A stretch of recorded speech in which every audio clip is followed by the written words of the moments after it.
Take her away." Adrian Bellucci said those words without hesitation, calm, almost bored, while Isabella stood 20 feet away in her wedding dress, still believing he was about to save her. She heard his voice before she saw his face, and in that single moment, the entire life she thought she had built collapsed like ash in her hands. If you're just finding this channel, please subscribe and follow this story all the way to the end. Drop a comment telling me what city you're watching from. I want to see how far this story has traveled. The morning was cold for late spring in Florence.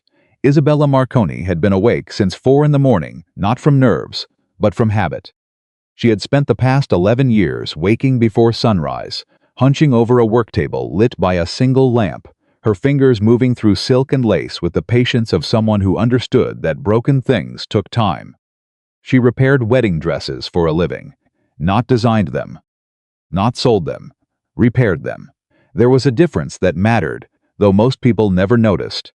The women who brought her their grandmother's torn gown or their mother's water-damaged veil didn't come to Isabella because she was talented. They came because she was quiet, careful, and completely forgettable. She would take their most precious thing, spend 3 weeks making it perfect again, charge less than she should, and hand it back without asking for anything in return.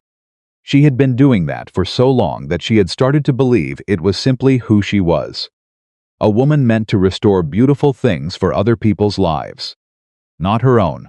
Her apartment was small, cluttered with thread spools and tissue paper, and half-finished repairs draped over every surface. Her coffee was always instant because she never had time to brew the real kind. Her social life consisted of 3 text threads with clients, a weekly phone call with her cousin Rosa, who lived in Milan, and a downstairs neighbor named Signora Ferretti, who slid handwritten notes under the door, complaining about the sound of Isabella's sewing machine after 9 at night. That was her life. And then Adrian Bellucci walked through her shop door on a Tuesday afternoon in March, holding a ruined dinner jacket, and a smile that somehow managed to look both confident and disarming at the same time. "I was told you can fix anything," he said. Isabella had looked up from the seam she was restitching and immediately looked back down. Men like Adrian didn't usually appear in her shop. Men like Adrian were escorted to tailors on the expensive side of the city, where they paid triple the price and expected the kind of service that included a glass of wine and someone referring to them as Signor. "It depends what it is," she said. He set the jacket on the counter. The lining was destroyed, a tear that ran from the collar to the hem, the kind of damage that usually came from someone grabbing it in a hurry. But beneath the tear, the fabric was extraordinary. Italian wool, hand-stitched lapels, the kind of craftsmanship you couldn't replicate by machine. She touched the edge of the tear without thinking. "The lining can be replaced," she said. "The structure is intact. 2 days, maybe 3. I'll wait," he said. She looked up again. He was watching her with an expression she didn't recognize at first because no one had ever directed it at her before. It wasn't attraction exactly. It was attention. Complete, unhurried, focused attention, the kind that made you feel like the only person in a room, even when the room was a small repair shop on a narrow street that most people walked past without noticing. "You don't need to wait here," she said. "I know," he said. "But I'd like to." She should have asked him to leave. She didn't. That was how it began. Not dramatically. Not with grand gestures or declarations. It began with a jacket and a man who was patient in a way that Isabella had never experienced before, because patience was something she gave to other people, never something anyone offered to her. Adrian came back the next day with coffee, real coffee, from the good place 2 streets over, and set it on her counter without asking whether she wanted it. "You look like you needed it yesterday," he said simply. She did. She didn't say so. But she drank it. He returned the day after that with a pastry from the same place. He didn't overstay. He didn't push. He talked about things that had nothing to do with her or him, an exhibition he'd seen, a book he was in the middle of, a story about getting hopelessly lost in Palermo 3 years ago that made her laugh before she realized she was laughing. By the time she finished repairing his jacket, she had started looking forward to his arrival. That terrified her more than she could articulate. When he finally asked her to dinner on the 5th day, she said no. "Okay," he said, and took the jacket and left without pressing her. He came back 2 weeks later with a different problem this time, a suit that had been caught in a car door. Same quality, same extraordinary craftsmanship, the kind of garment you only owned if money was something you'd never had to think about. She fixed it. He came back. He brought coffee again. He asked her to dinner again. She said no again. He said okay again. This happened 4 more times over the following months. Each time, Isabella told herself the same thing. This man was too polished, too careful, too perfectly calibrated to be genuine. Men like Adrian Bellucci did not pursue women like her. Not because she was unlovable, but because the world had never once indicated that she was visible enough to be loved by someone who had so many other choices. But he kept coming back, and slowly, almost without her permission, something inside her began to shift. It was her cousin Rosa who finally said what Isabella had been refusing to think. "He's pursuing you," Rosa said over the phone, her voice carrying the particular impatience of someone who had been waiting for Isabella to say something obvious for 6 months. "Real pursuit, not a game. I've seen games, Isabella. This isn't it. You've never met him. I don't need to. He has spent months coming to your shop on the pretense of damaged clothing. How many suits can one man ruin? He's doing it on purpose. He wants a reason to see you." Isabella was quiet. "You're afraid," Rosa said more gently. "You've spent so long fixing other people's beautiful things that you've convinced yourself you're not allowed to have your own." That landed somewhere deep. Isabella didn't respond immediately. But the next time Adrian asked her to dinner, she said yes. What followed was the most disorienting 6 months of her life, not because anything went wrong, but because everything went right in a way she had never been prepared for. Adrian was careful with her, genuinely careful, the kind that didn't announce itself or expect gratitude. He noticed when she was tired and didn't try to talk her out of it. He remembered the things she mentioned in passing, a film she'd half seen once, a neighborhood she'd wanted to walk through, a particular type of pastry that she'd described as her favorite when she was 7, and he would produce them weeks later, as if he'd simply been paying attention the whole time.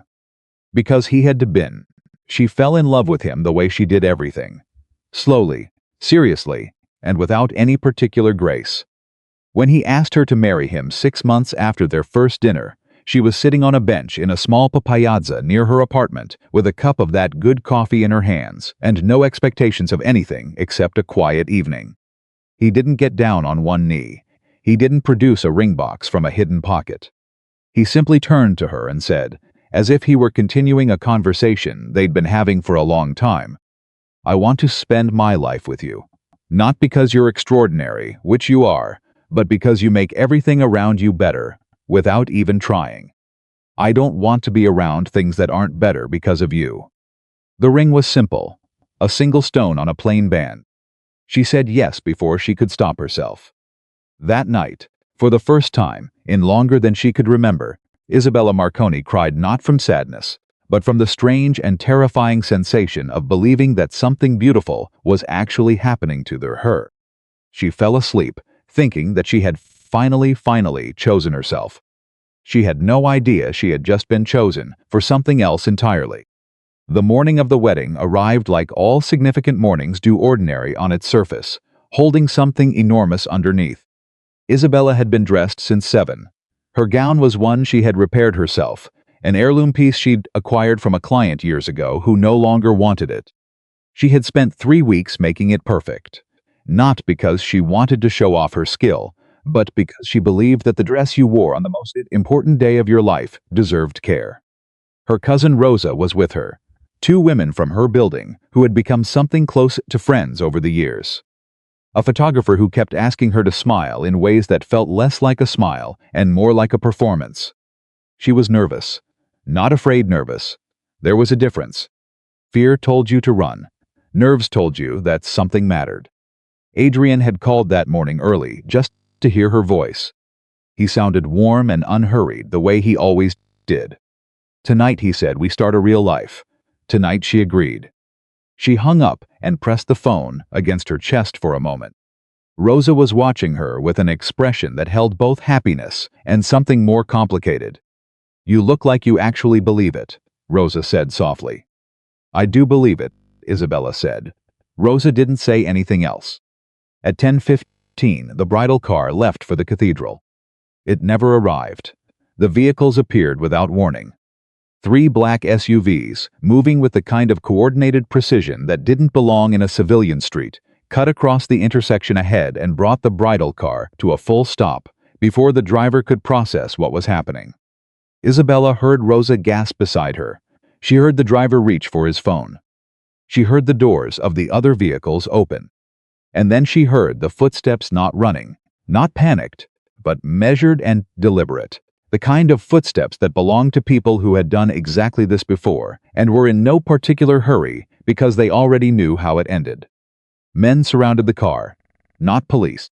The clothes were wrong, the body language was wrong, and police didn't arrive with faces deliberately cleared of expression, trained to show nothing, to give nothing away, to remain entirely unreadable while they did whatever they had been instructed to do.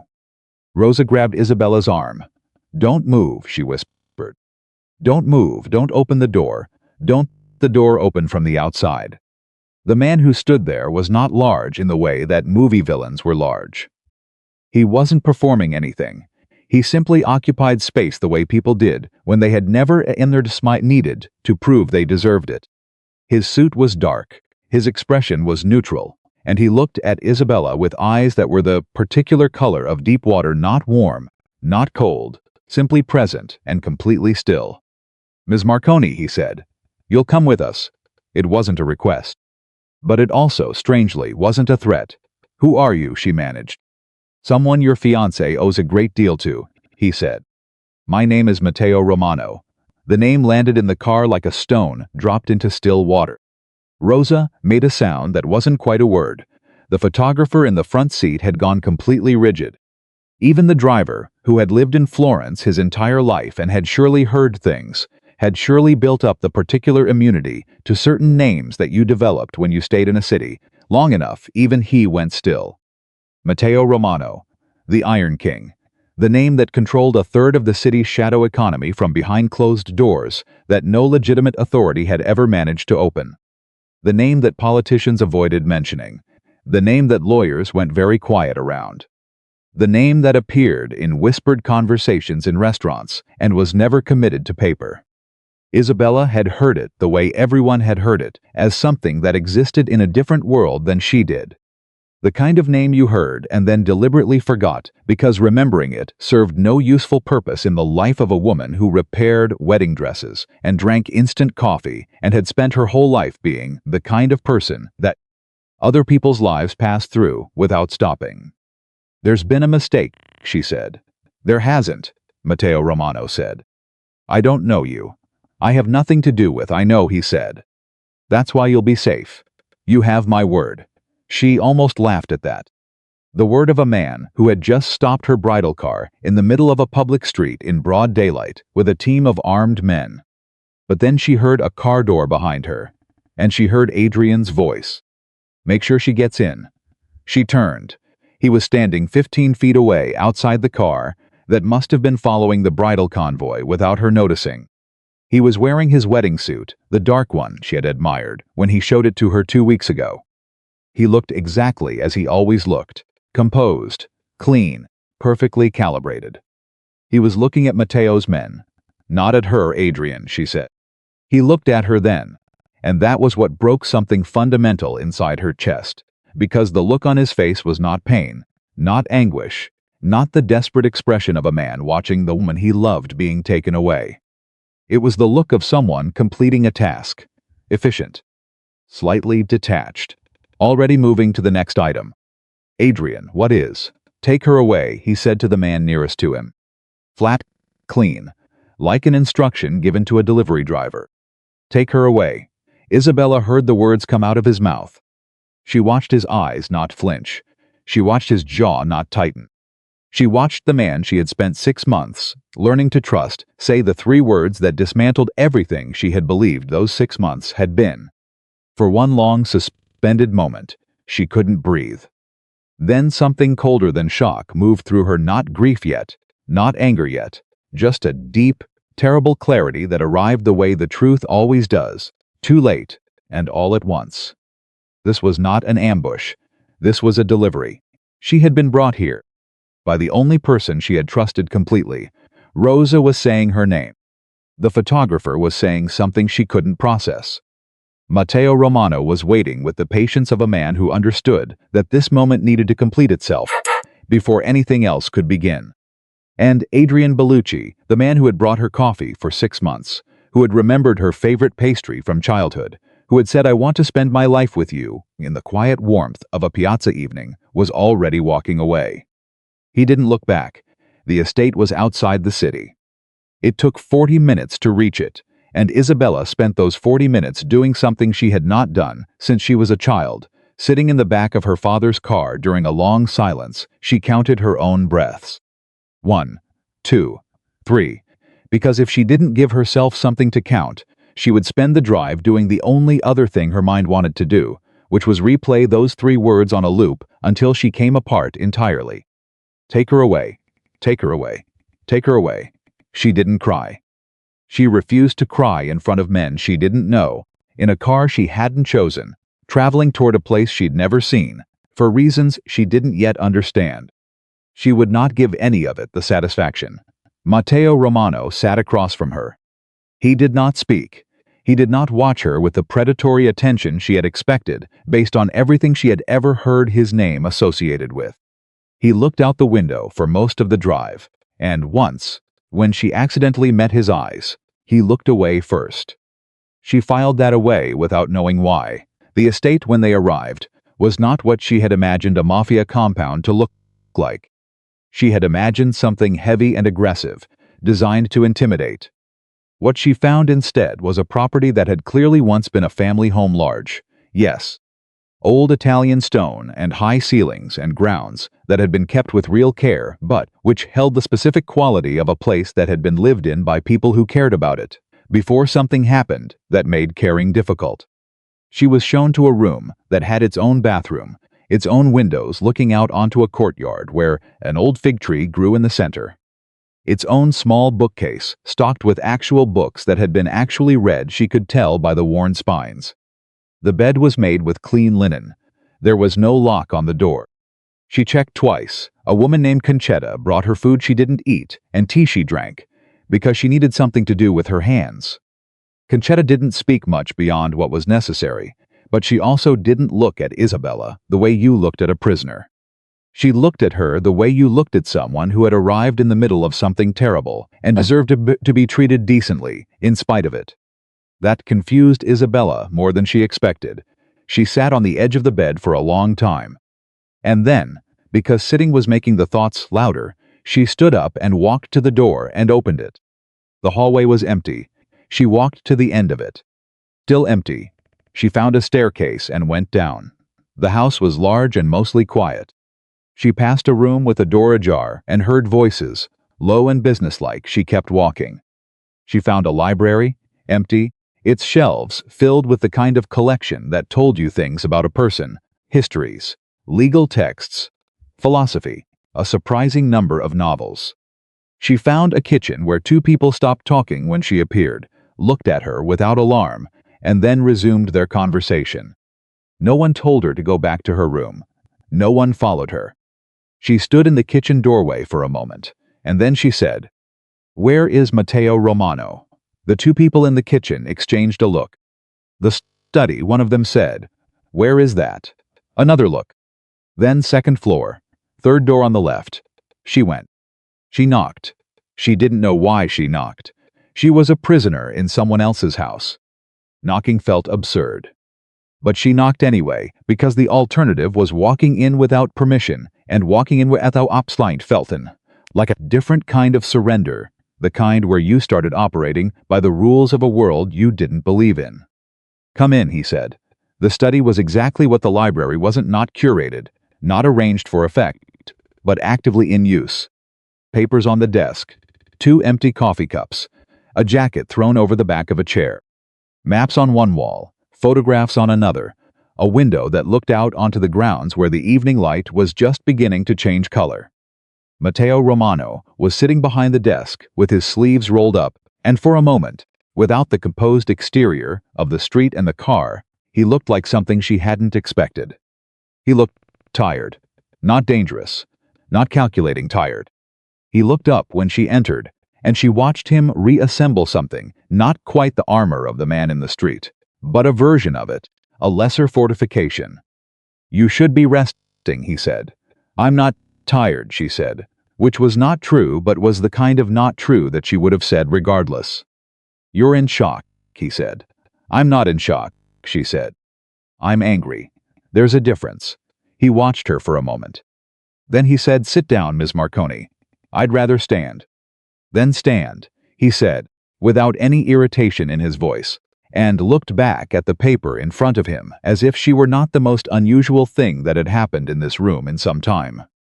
She stood. "Then because she had come here for a reason, why am I here?" He set down the paper. "Because Adrian Bellucci owes me something," he said, "and he chose to give me you instead." She absorbed that. "What does he owe you?" "Money," Matteo said. "And a guarantee that a certain arrangement he made with me would hold." "What arrangement?"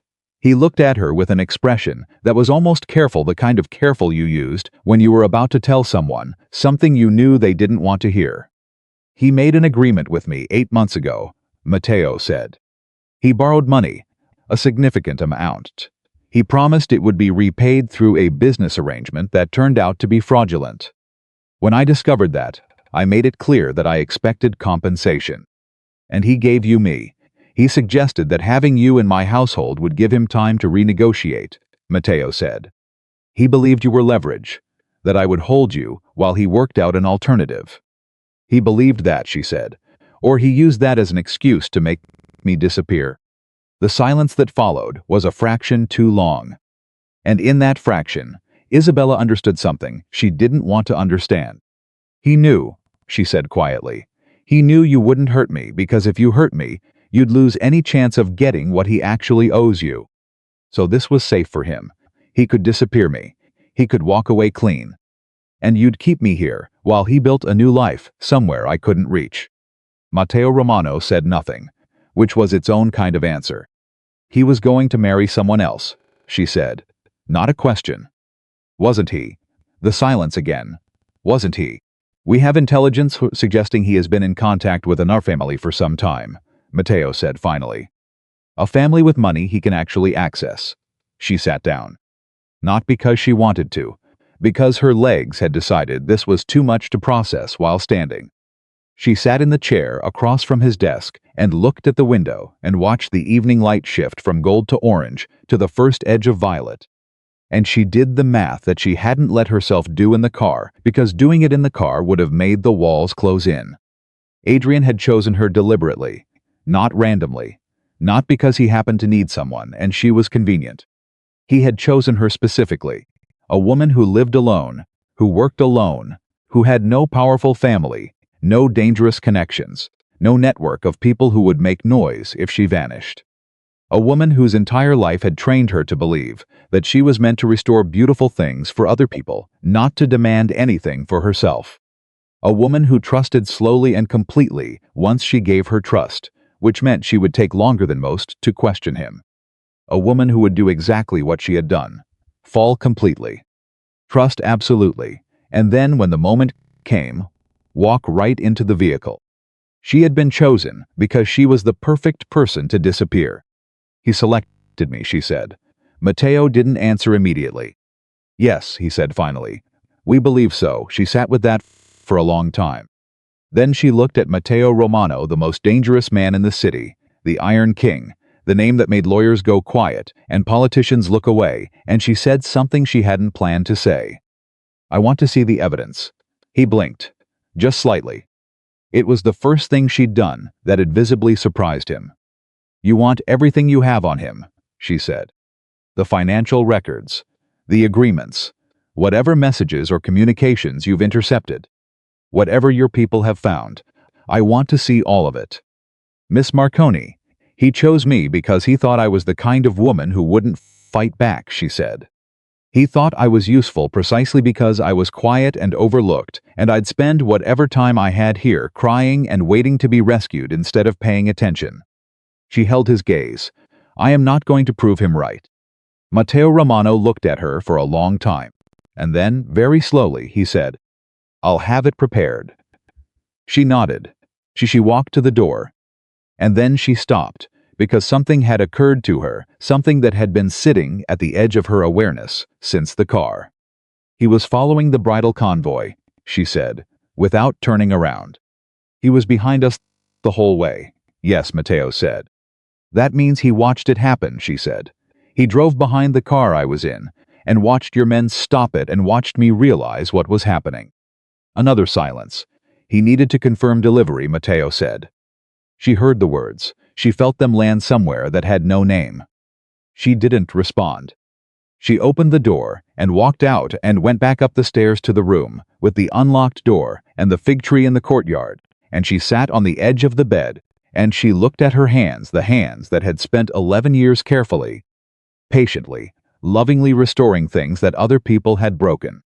And for the first time, she understood that the skill she had always thought defined her limitations was actually the most dangerous thing about her. She knew exactly how to take something apart. She knew exactly how to find the places where it had given way. And she knew, better than anyone, that understanding where something had broken was always the first step toward deciding whether it was worth saving. Adrian Bellucci was not worth saving, but the truth of what he had done, that she was going to rebuild from the foundation up. Late that night, when the house was quiet and the fig tree in the courtyard was just a dark shape against a darker sky, Isabella took out the small notebook she kept in her bag, the one she used for client notes and repair sketches, and she started writing. Everything she could remember about the past 8 months. Every conversation, every detail, every small thing that had felt warm at the time, and now, in the light of what she knew, looked like something else entirely. She wrote for 3 hours. She didn't sleep. She didn't cry. She made a list, and at the top of it, she wrote 4 words in the careful, precise handwriting she used when she was working on something that mattered. Find everything he hid. She had the evidence by morning. Not because Matteo Romano was generous, not because he trusted her, but because sometime between midnight and the first gray light of dawn, someone had slid a thick manila folder under her door, and when Isabella opened it, she found inside it the most methodical dismantling of a human being she had ever seen. Financial records going back 14 months. Wire transfers from accounts registered to shell companies in 3 different countries, all traceable if you knew how to look to a single name. Correspondence between Adrian and a business associate named Fiancé, written in the kind of carefully casual language that people used when they wanted to sound like they weren't discussing anything important. Meeting records, property documents, and at the back of the folder, tucked behind everything else like something saved for last, a series of photographs. Isabella sat cross-legged on the bed in her wedding dress. She had nothing else to change into, and went through every page. She did it the way she did everything, slowly, carefully, without allowing herself to react until she had the full picture, because reacting to pieces was how you misunderstood the whole. By the time the fig tree in the courtyard was visible in daylight, she had read everything twice. She sat very still. Then she closed the folder and set it on the bed beside her, and said quietly, to no one, 8 months. He had started planning 8 months ago. 2 months before he ever walked into her shop with a ruined jacket and a smile calibrated to disarm exactly the kind of woman she was. He had known about her before the first cup of coffee, before the first dinner, before the ring on a bench in a piazza that she had believed was the most honest moment of her adult life. He had researched her. He had selected her. He had performed 8 months of tenderness with the patience of a man executing a plan that could not afford to fail. She had been a project, and she had never suspected, not once, because she had been so overwhelmed by the simple fact of being chosen that she had forgotten to ask why. She stood up, set the folder under her arm, and walked out of the room. Matteo was in the kitchen when she found him. Not the study this time, the kitchen, standing at the counter with a cup of coffee and a newspaper that he clearly hadn't been reading because it was open to the same page it had been on when she walked in, and his eyes had gone to her immediately. He looked at the folder under her arm. He looked at her face. Whatever he saw there made him set the coffee down. "Sit," she said. Something shifted in his expression, not offense, but something closer to surprise, the kind that came from being given an instruction in your own house by someone who had arrived as a prisoner less than 24 hours ago. He sat. She put the folder on the table and opened it to the third page, the wire transfer records, and set it in front of him. "This account," she said, pointing. "The one in Malta. It received 4 transfers in the 6 months before our wedding. What does that tell you?" He looked at the page. His expression didn't change, but something behind his eyes sharpened. "He was liquidating," Matteo said. "He was preparing to disappear," she said. "He wasn't planning to renegotiate with you. He never was. The story about needing time, about using me as leverage, while he worked out an alternative arrangement that was a performance. He was moving money out of reach, while your attention was on me." Silence. "He used me twice," she said. "Once to distract you. Once to vanish clean." Matteo looked at the page for a long moment. Then he said very quietly, "How did you read all of this overnight?" "I've been keeping records for 11 years, she said. "Client notes, repair logs, expense tracking, supplier correspondence. I know how to read documents, Signor Romano. I know what deliberately vague language looks like, and I know what a paper trail that's trying not to be a paper trail looks like." She tapped the photograph at the back of the folder. "And I know what it looks like when someone has been planning something for a very long time while pretending they're doing something else entirely." He looked at the photograph, then at her. "You're not what I expected," he said. "No one ever is," she said. "That's generally the mistake." She ate breakfast at his table, not because she had forgiven him for being the reason she was here, not because she trusted him, but because refusing to eat in a house where the food was available and she needed her strength was the kind of symbolic gesture that helped no one. And Isabella had always been deeply uninterested in symbolic gestures that cost her something real. Concetta made eggs and bread and brought more coffee without being asked. And Isabella ate methodically, while Matteo made 2 phone calls from the other end of the table in a voice low enough that she couldn't hear the words, but loud enough that she could hear the tone, which was the tone of someone giving instructions and expecting them to be followed without discussion.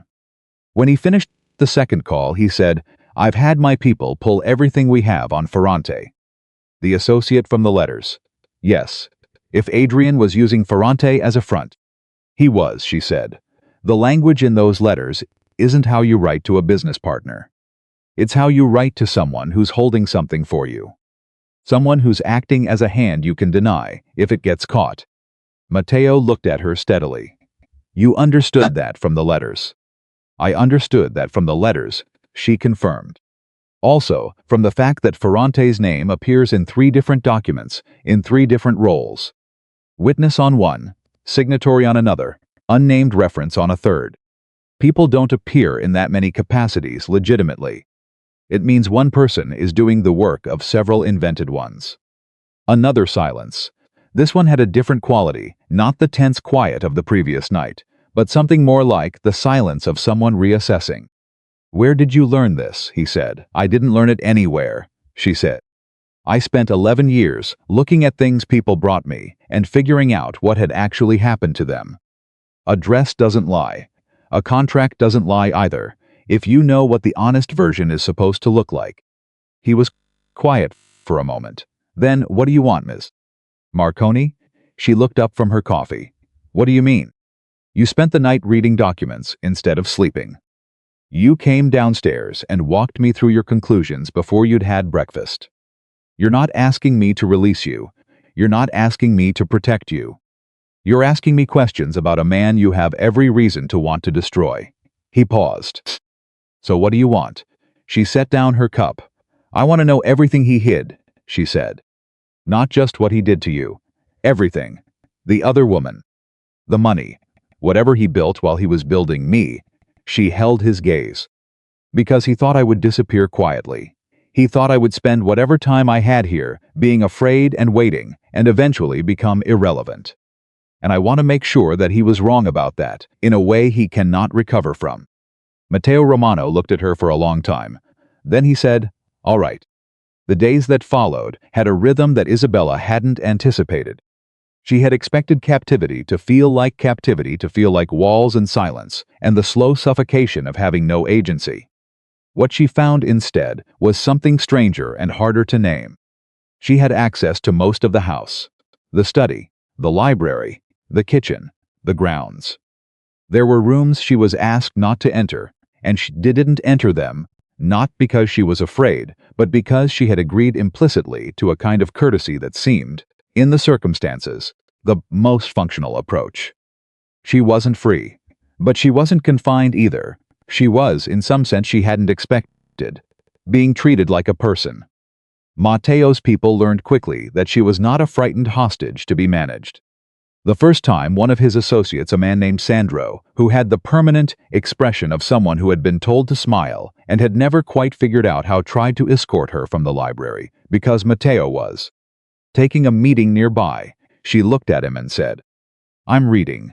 Unless I'm a physical danger to the meeting, which I am not, I'll stay here until I'm finished." Sandro had looked at her, then looked down the hallway, then said, 10 minutes, and gone back to his post. She stayed for an hour. Matteo, when he learned about it from whoever reported these things to him, said nothing. But the next morning, Sandro didn't appear in the library at all. She filed that away too. The archive she had been given access to was extraordinary, not because it contained the kind of lurid information she might have expected from a criminal organization, but because it was organized with a thoroughness that told you something about the man who had built it. Matteo Romano did not keep records of violence. He kept records of transactions, financial movements, property transfers, communication logs, the kind of institutional memory that a legitimate organization would store in a compliance department. It was the archive of someone who understood that power was not maintained through brute force alone, but through information, through knowing more than anyone else, always, and keeping that knowledge ordered and accessible. He was, she realized slowly, much more intelligent than his reputation suggested. Not because his reputation described him as stupid, but because his reputation described him as dangerous, and danger was a category that made people stop looking further. They saw the danger and filed it away and didn't ask what was behind it. They didn't ask what kind of mind would build something this comprehensive, this disciplined, this carefully maintained. She asked. And in asking, she started to see something she hadn't expected to see. It was the third day when she found the hospital records. She hadn't been looking for them. She had been tracing a financial thread from one of Ferrante's accounts backward through 3 companies, and the thread led her to a charitable disbursement that didn't match the pattern of the surrounding records, too regular, too consistent, in amounts that were the same every month without variation. She pulled the attached documentation: 3 hospitals, 2 clinics, a rehabilitation center on the south side of the city. The payments had been going on for 4 years. They weren't labeled charitably. They were buried inside ordinary operating expenses, listed under maintenance and facilities in language that would make most people's eyes slide right past them. But the receiving institutions were medical, and the amounts corresponded to the kind of ongoing care costs that families paid when they had someone who needed long-term treatment but couldn't afford it themselves. She sat with that for a long time. Then she went looking more carefully. By the end of the afternoon, she had found 7 separate disbursement channels that didn't belong in a criminal organization's expense records. Medical care for 17 families. A fund that appeared to pay school fees for children in 3 neighborhoods the Romano organization operated near.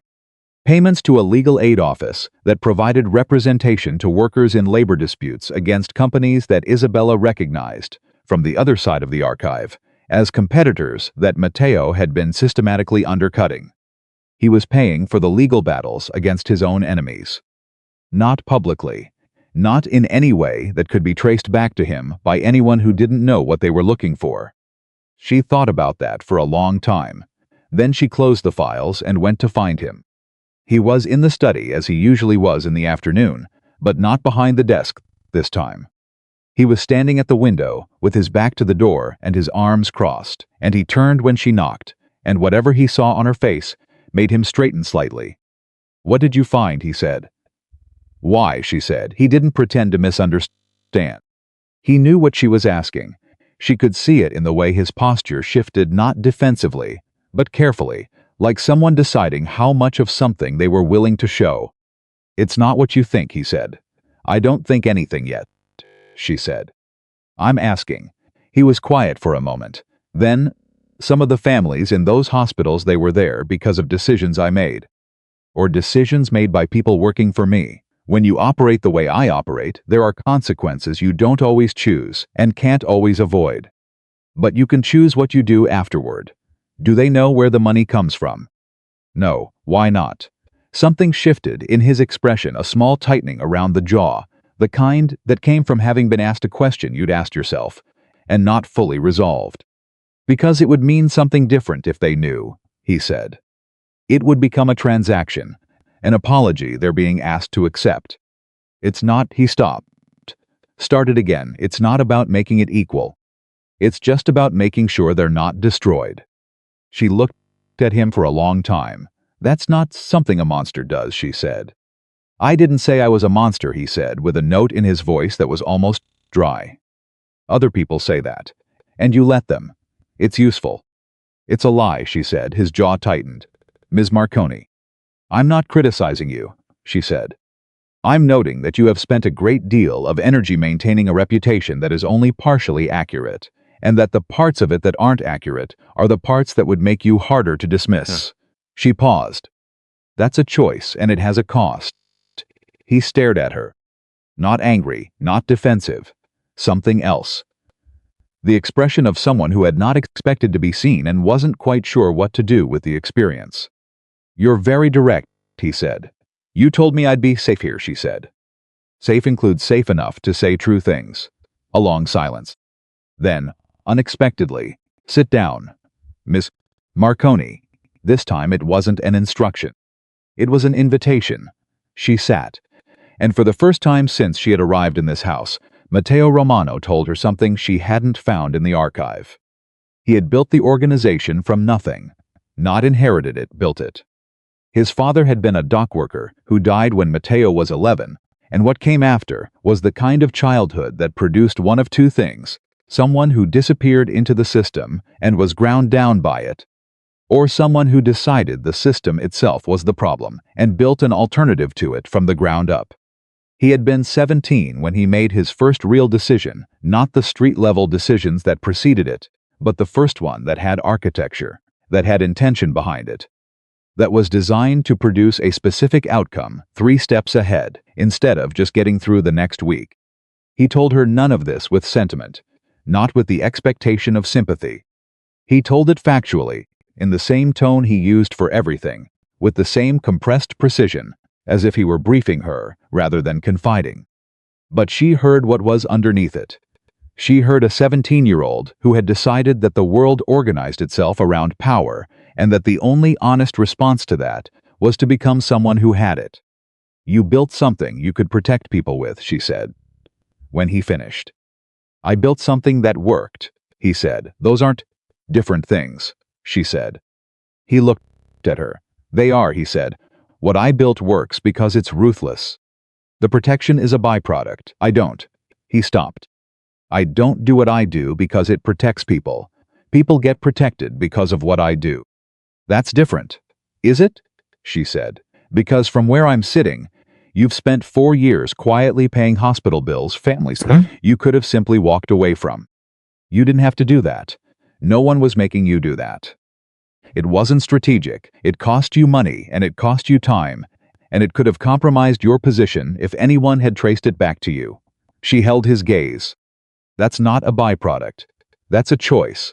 Something moved behind his eyes. He didn't answer, she didn't push, but the silence between them had changed it, had lost the quality of a standoff, and taken on something more like the silence of 2 people who had said something real and were waiting to see where it landed. The next morning, a delivery arrived at the estate.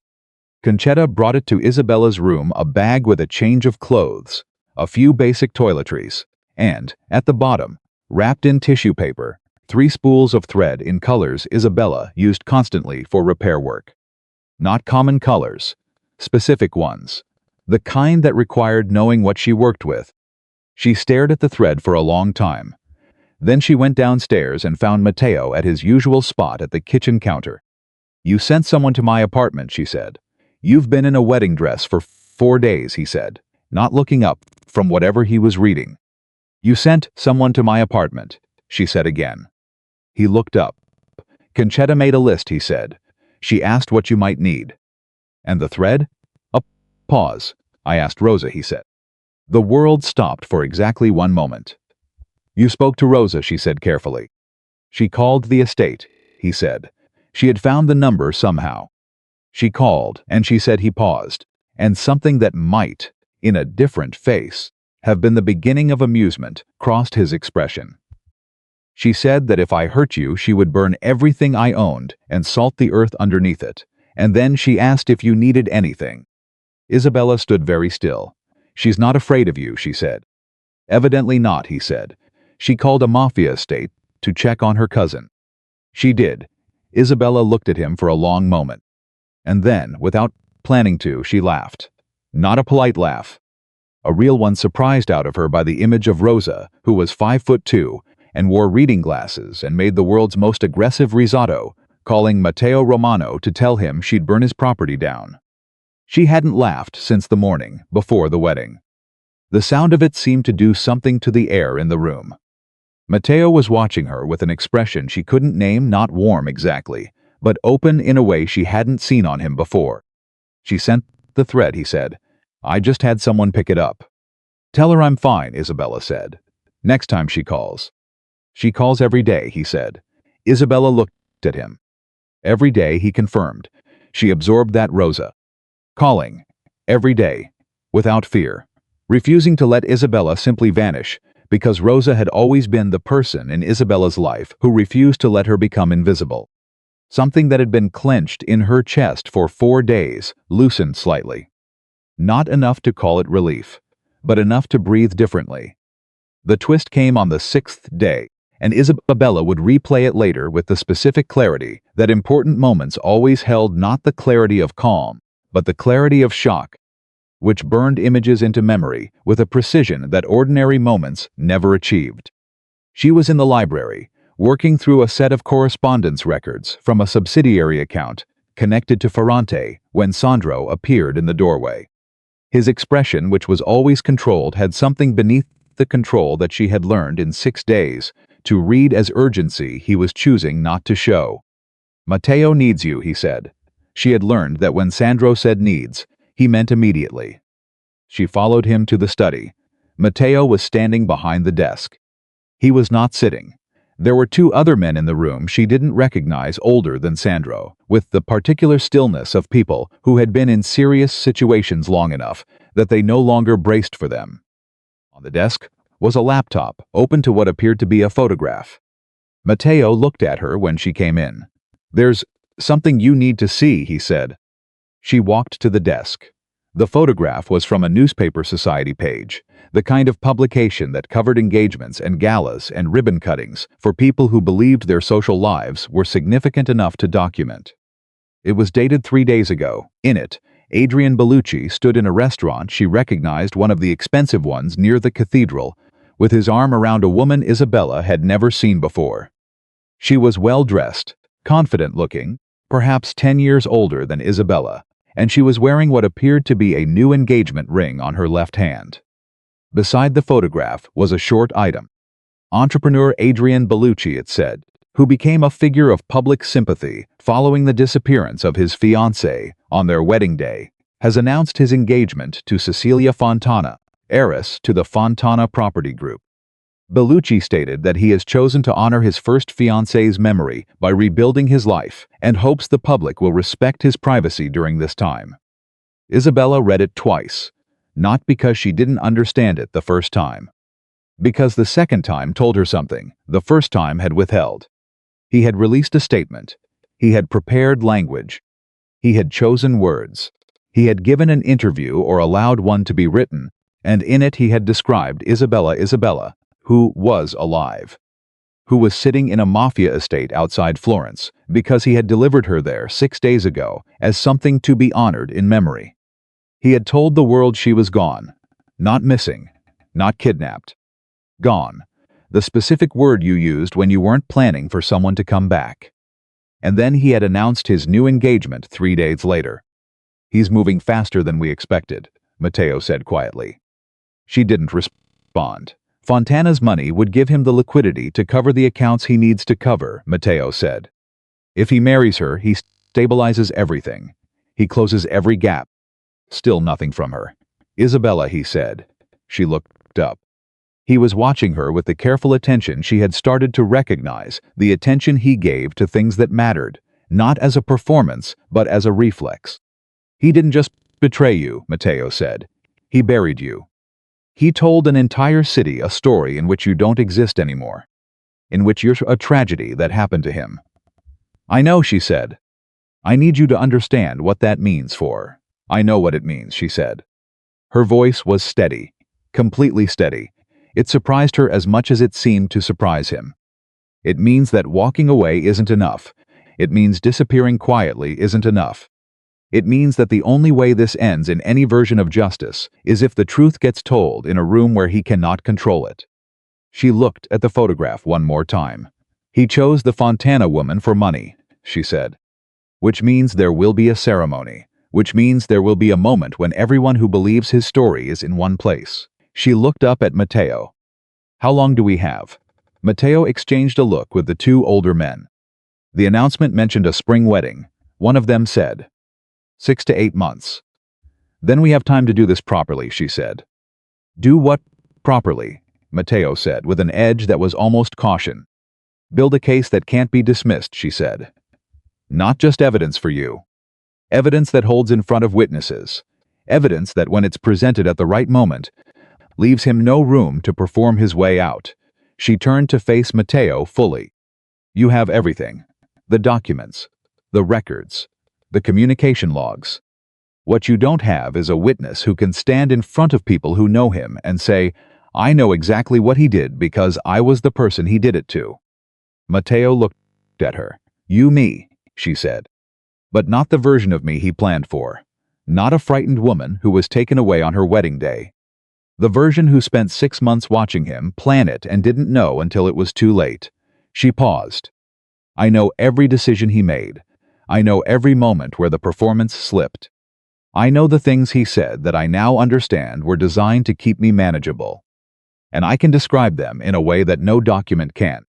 One of the older men said something to Matteo in a low voice she didn't catch. Matteo didn't look away from her. "They want to know," he said, "why you trust that I'll follow through on this. Why you trust that I won't simply use you as leverage the way he did and walk away when I have what I need." It was, she thought, a fair question. She thought about it for a moment. Not for show, actually thought about it, with the same methodical care she brought to everything else. "Because you've had 6 days to establish leverage," she said. "You haven't. Because the evidence you showed me the first night was more than you needed to show me. Because you asked someone to call Rosa instead of using her as pressure. Because you've given me access to files that told me things about you that most people in your position would never let a stranger see." She looked at him steadily. "You could have managed me from a distance. You chose not to." A silence. "That's not certainty," he said. "No," she said. "But certainty isn't available. So I'm working with what is."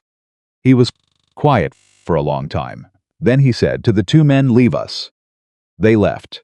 In the quiet of the study, with the afternoon light falling through the window and the sound of the estate moving on around them, Matteo Romano said something that she would think about for a long time afterward. "The people he told this story to," he said. "The city that believes you're gone." He gave them a narrative they wanted. A tragedy with a survivor. A man who lost something and chose to keep living. He paused. "People hold on to those stories. They don't let go of them easily." "I know," she said. "When we expose him," he said, "we're not just exposing what he did. We're asking people to give back a story that made them feel something. That's harder than proving facts." She looked at him. "You've done that before," she said. "Not a question." "Many times," he said. And, he said, "the only way it works is if the truth you offer them is more powerful than the story they're holding. Not just more accurate, more powerful. She thought about that. Then we make it powerful, she said. And in the quiet that followed, Isabella Marconi, who had spent her entire adult life restoring broken things for other people's lives, who had been chosen deliberately because someone believed she was the kind of woman who would not fight back, opened the folder she had carried down from the library and got back to work. The work changed things between them. Not immediately. Not in any way that announced itself. But over the 2 weeks that followed the photograph in the newspaper, something shifted in the architecture of how they occupied the same space, and Isabella noticed it the way she noticed everything, quietly and without comment, filing it away until she understood what it meant. It started with the hours. She had established a routine of working in the library from early morning until early afternoon, then taking the files she needed to the study, where the better light and the larger desk gave her room to spread everything out. Matteo had initially treated this arrangement with the careful neutrality of someone tolerating an inconvenience. Then one afternoon she arrived at the study to find he had cleared half the desk without being asked, and the lamp on her side had been repositioned to reduce the glare. He said nothing about it. She said nothing about it. But she noticed. A few days later, he started staying in the study while she worked. Not participating, not directing, just present, at his end of the desk with his own work, occasionally making calls in that low, decisive voice that she had stopped registering as threatening and started registering as simply his. They worked in parallel, in a silence that had none of the tension of their first night, and something, instead, that resembled the particular quiet of two people who had arrived at an understanding they hadn't needed to negotiate aloud. It was Sandro who named it, accidentally on a Thursday afternoon, when he appeared in the study doorway to find both of them at the desk. He looked at the scene for a moment, Isabella with her documents, Matteo with his files, the specific quality of the silence, and something crossed his face that was quickly controlled. "I'll come back," Sandro said, and retreated. Later, Isabella heard him say something to Concetta in the hallway. She caught only 3 words, but they were enough. He used the word together.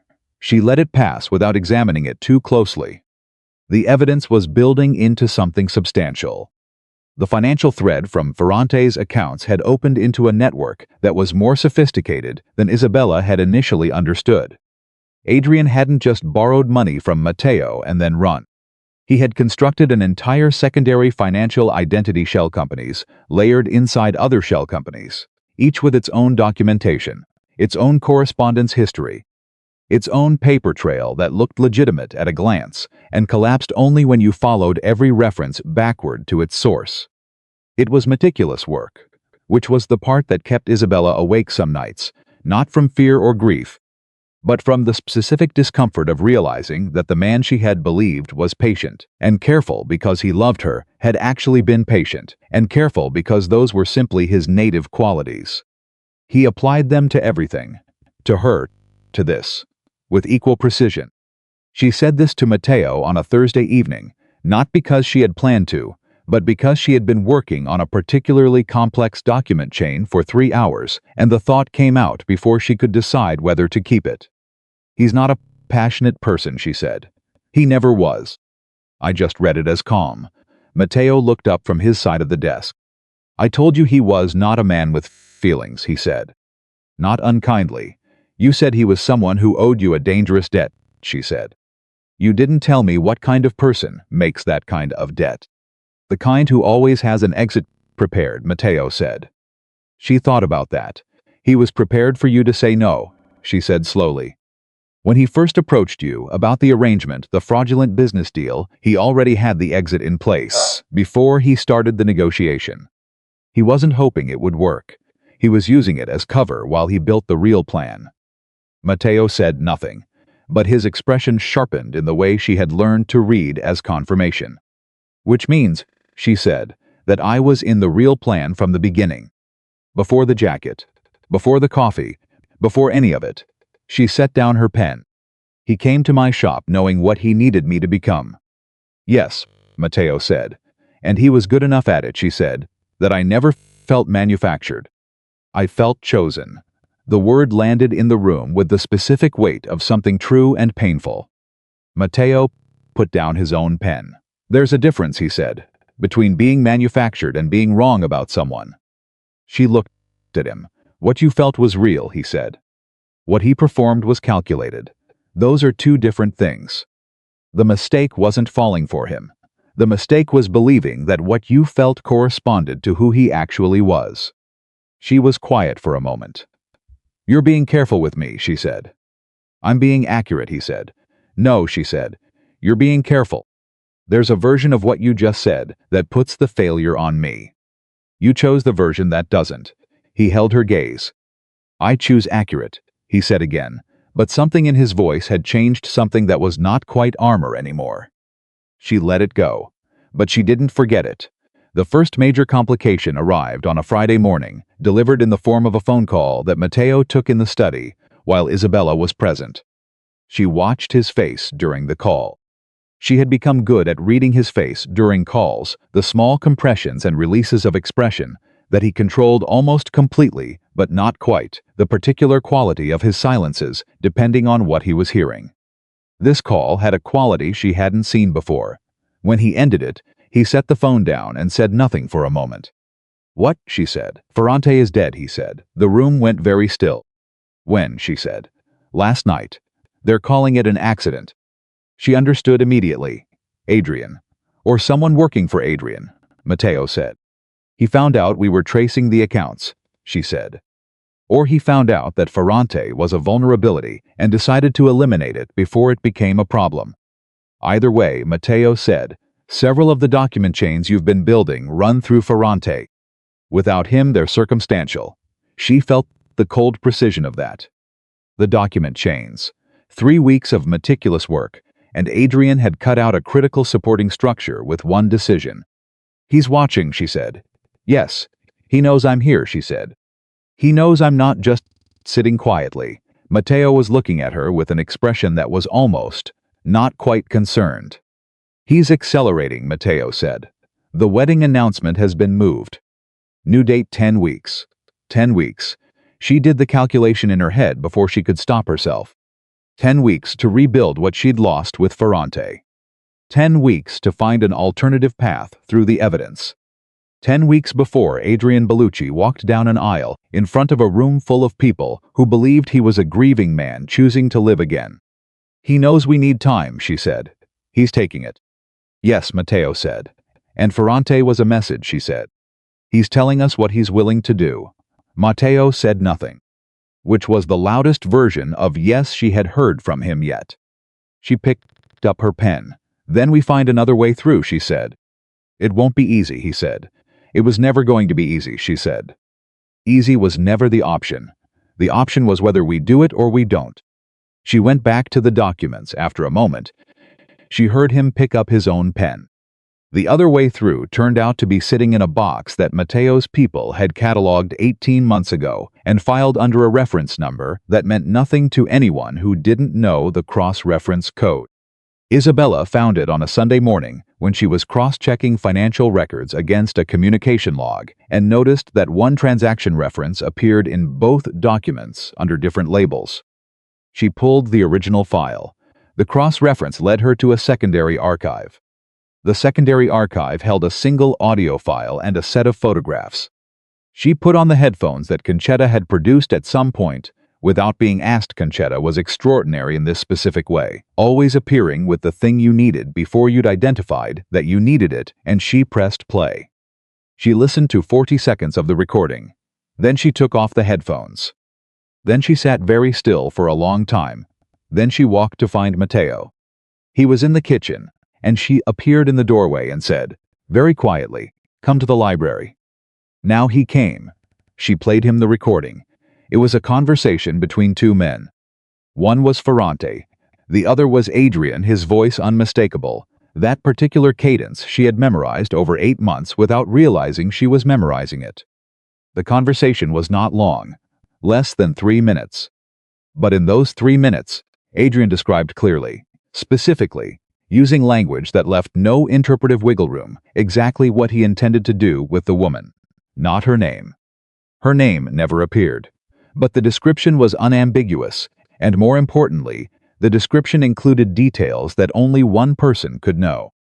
Details that proved, beyond any doubt, that the conversation had happened before the wedding. Before the jacket in her shop. Before the first cup of coffee.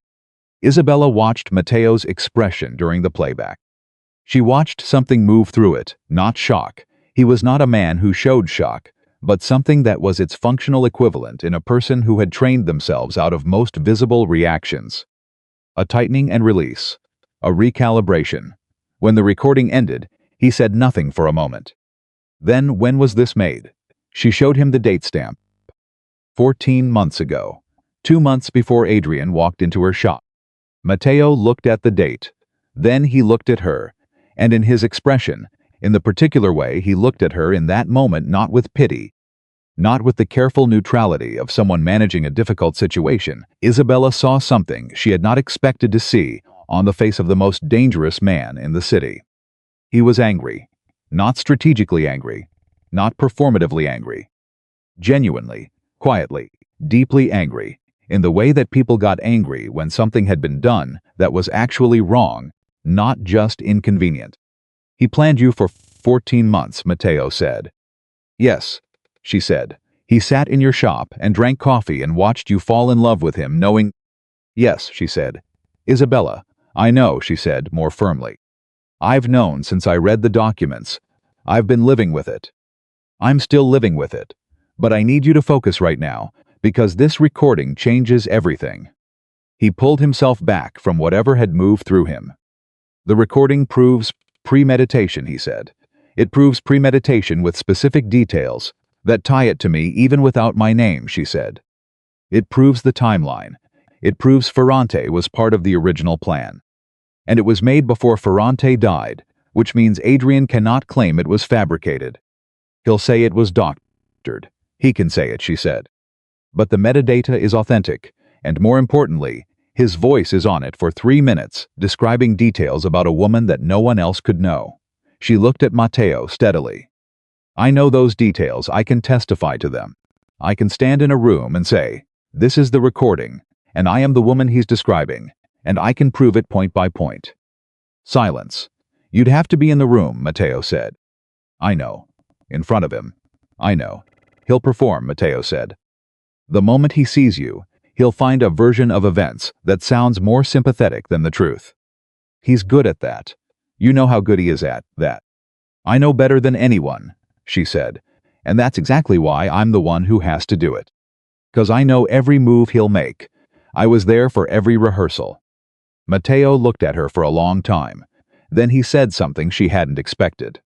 I'm not going to let you walk into that room alone. She blinked. I'm not going to let you walk into that room alone, he said again. Not raised. Not pressured. Simply stated, the way he stated things that were not open for negotiation. Whatever we build, however this happens, you don't stand in front of him by yourself. She looked at him. You're afraid I'll break, she said. No, he said. I'm afraid he'll make you feel like you should. The distinction was so precise that it took her a moment to process it. There's a difference, he said. Breaking and being made to feel like you should. He's better at the second than the first. And the second is harder to withstand, because it doesn't look like an attack. She thought about the piazza, the ring, the words he'd said on the bench that had felt so unhurried and so real. I want to spend my life with you, not because you're extraordinary, which you are. She thought about how long she had turned those words over afterward, like something precious. She understood now that he had probably said them to himself in a mirror first. Practiced the pauses, tested the rhythm, decided they were exactly the right calibration for the woman he'd spent months studying. And she understood also that Matteo was right. In a room under pressure, with Adrian performing for an audience, there was a version of events where she wavered. Not because she didn't know the truth, but because she had loved the lie for 8 months, and love left marks that didn't disappear just because you understood they were marks. All right, she said. He nodded once. We have 10 weeks, she said. 9.5, he said. Then we use them. What followed was the strangest and most clarifying period of Isabella's life. She had entered the estate as a prisoner. She was still, technically, a prisoner. She had not been told she could leave, had not tested that particular boundary, had chosen not to test it because testing it and losing would have changed something she wasn't ready to change. But the word prisoner had stopped meaning what it had meant in the first days, and she had been aware of that shift happening without being able to name exactly when it had crossed over. She spent her mornings with the documents, her afternoons increasingly with Matteo, not on the evidence specifically, but on strategy, on understanding exactly who would be in that room when the moment came, on mapping the relationships between the families, the businesses, the social network that Adrian had been carefully cultivating while building his second life. He knew things she didn't know. She knew things he didn't. The combination was something neither of them had planned. She learned, over those weeks, how to read a room she had never entered, through his descriptions of who held power in it and why and what they responded to. He learned, through her, to see the emotional architecture of the situation, not just the financial and political leverage points, but the human ones.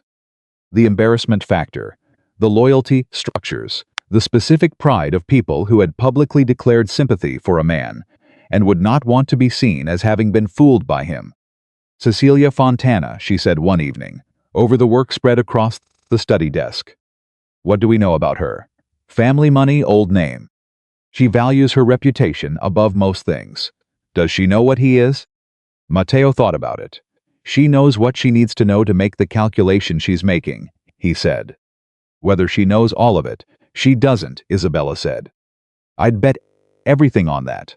Why? Because she's a smart woman, Isabella said. You can see it in the photographs, the way she carries herself. Her posture, her eye contact, the positioning in every photo. She's someone who reads rooms and controls her own image. She paused. Smart women don't choose men they know are liars. They choose men who are performing something they want to be true. Matteo was quiet. He performed it well enough for you, he said. Not cruelly, just factually. Yes, she said. And I was looking for it less than she is. She picked up her pen. Which means when she sees the evidence, she'll be more devastated than she expects to be, because she'll have to accept that she was deceived by someone she believed she had measured correctly. That's a weapon, Matteo said. No, she said. That's a person. I'm not using Cecilia Fontana as a weapon. I'm making sure she has the information she needs to make a real choice.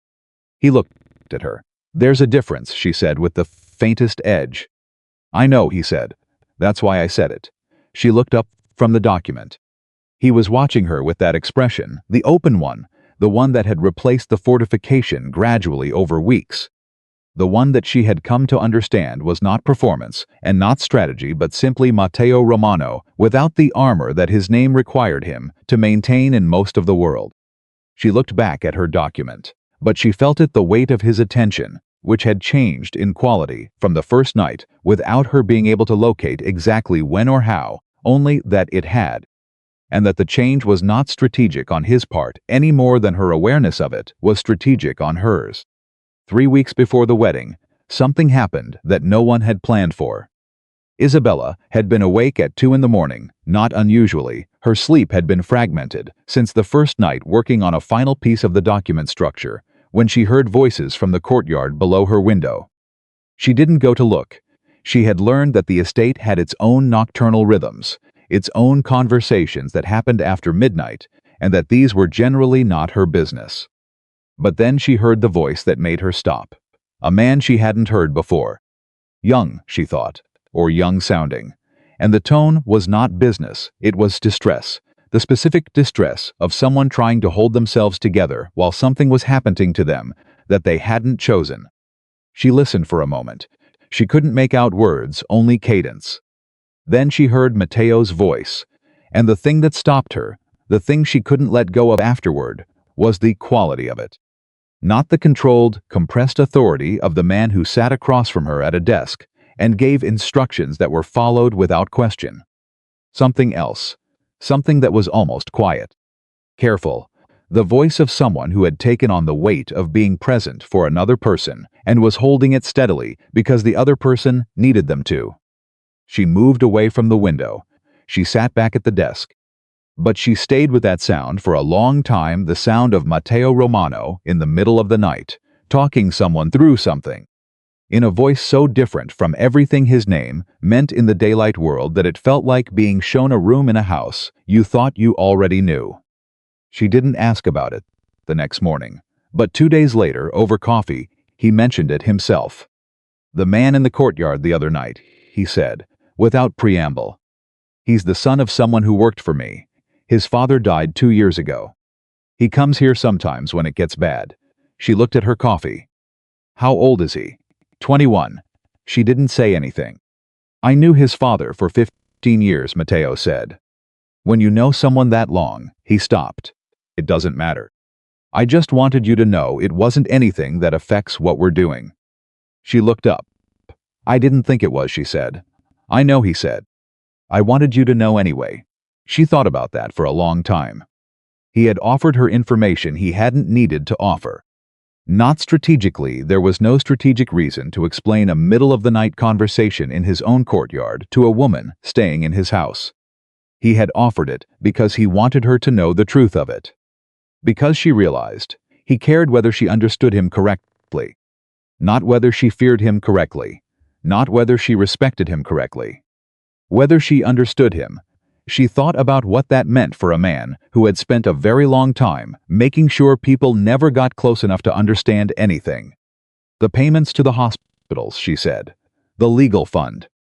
The school fees. What about them, he said. They're not penance, she said. I thought they were penance at first. A man trying to balance a ledger.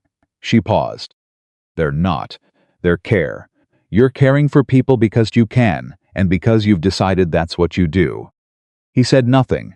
You've convinced yourself it's strategic, she said. Or necessary, or just practical. But it isn't, you just do it. Isabella, you don't have to explain it, she said. I'm not asking you to. I'm just telling you what I see. A long silence. Then nobody sees it, I know, she said. That's on you. He almost smiled. Not, but almost. Pain doesn't give you permission to become cruel, she said, and the words arrived quietly, without accusation, like something she'd been carrying and was now setting down on the table between them. You know that. You've known it for a long time. You're just afraid that if you stop performing the cruelty, people will stop taking you seriously. He looked at her, and if they stop taking me seriously, he said, people I'm responsible for get hurt. Maybe, she said. Or maybe you've been using that logic to avoid asking whether there's another way. She picked up her coffee. You're not actually cruel, Matteo. You're afraid. And you've built a very effective character to keep anyone from getting close enough to notice. The silence that followed was the longest of any silence they had shared. And then, in a voice that had nothing in it of the Iron King, you're the only person who has ever said that to me. I know, she said. That's also on you. The final complication arrived 8 days before the wedding, and it came from a direction neither of them had been watching. Sandro appeared in the doorway of the study on a Tuesday morning with an expression that Isabella had never seen on him, not urgency controlled, not alertness managed, but something that was close to alarm without quite arriving there. We have a problem, he said. Matteo looked up. Adrian made contact, Sandro said. The room went still. With whom, Matteo said. Sandro looked at Isabella. Just for a fraction of a second. But it was enough. With me, she said. He sent a message, Sandro said. Through an intermediary. It arrived this morning. He held out a folded piece of paper. She took it. She opened it. The handwriting was Adrian's. She recognized it immediately, the precise, unhurried letters of a man who had excellent fine motor control and knew it. It said, I know you've been building something. I know what you have. The recording doesn't prove what you think it proves, and I will make sure the room understands that before you have the chance to speak. Come to me before the wedding, and we can resolve this quietly. You were always a sensible woman, Isabella. Be sensible now. She read it once. She folded it. She set it on the desk. Matteo was watching her. He's afraid, she said. Yes, Matteo said. He wouldn't reach out if he weren't, she said. He spent 14 months planning this. He's been 3 steps ahead of every move. He doesn't reach out unless something has gone wrong enough that he needs to. The recording, Matteo said. He knows we have it. He knows, she said. And he doesn't know how we have it, which means he doesn't know what else we have. He's guessing. He sent this because he's guessing, and he needs to know. He wants to see how you respond, Matteo said. He wants to see if I'm still the woman he chose, she said. He wants to find out if 8 months of careful performance left enough of a mark that I'll walk back to him voluntarily. Sandro said, "Do we respond?" Isabella picked up the note and looked at it again. She thought about the bench in the piazza, the ring, the words, "I want to spend my life with you." She thought about 3 words spoken to a man standing 15 feet away, without hesitation, as a woman in a wedding dress heard the truth about her life collapse all at once. "Take her away." She set the note back down. "Yes," she said. "We respond." Matteo looked at her sharply. "Isabella." "We tell him," she said, "that she'll be there. At the wedding." In the room, she looked at Matteo. "Give him 8 days to worry about what she's built and what she's going to say. Let him perform for his new fiancé, knowing that I'm coming. Let him prepare his story knowing that I know every version of every story he has ever told." She paused. "He's been afraid of the evidence, but what he should have been afraid of all along is the witness."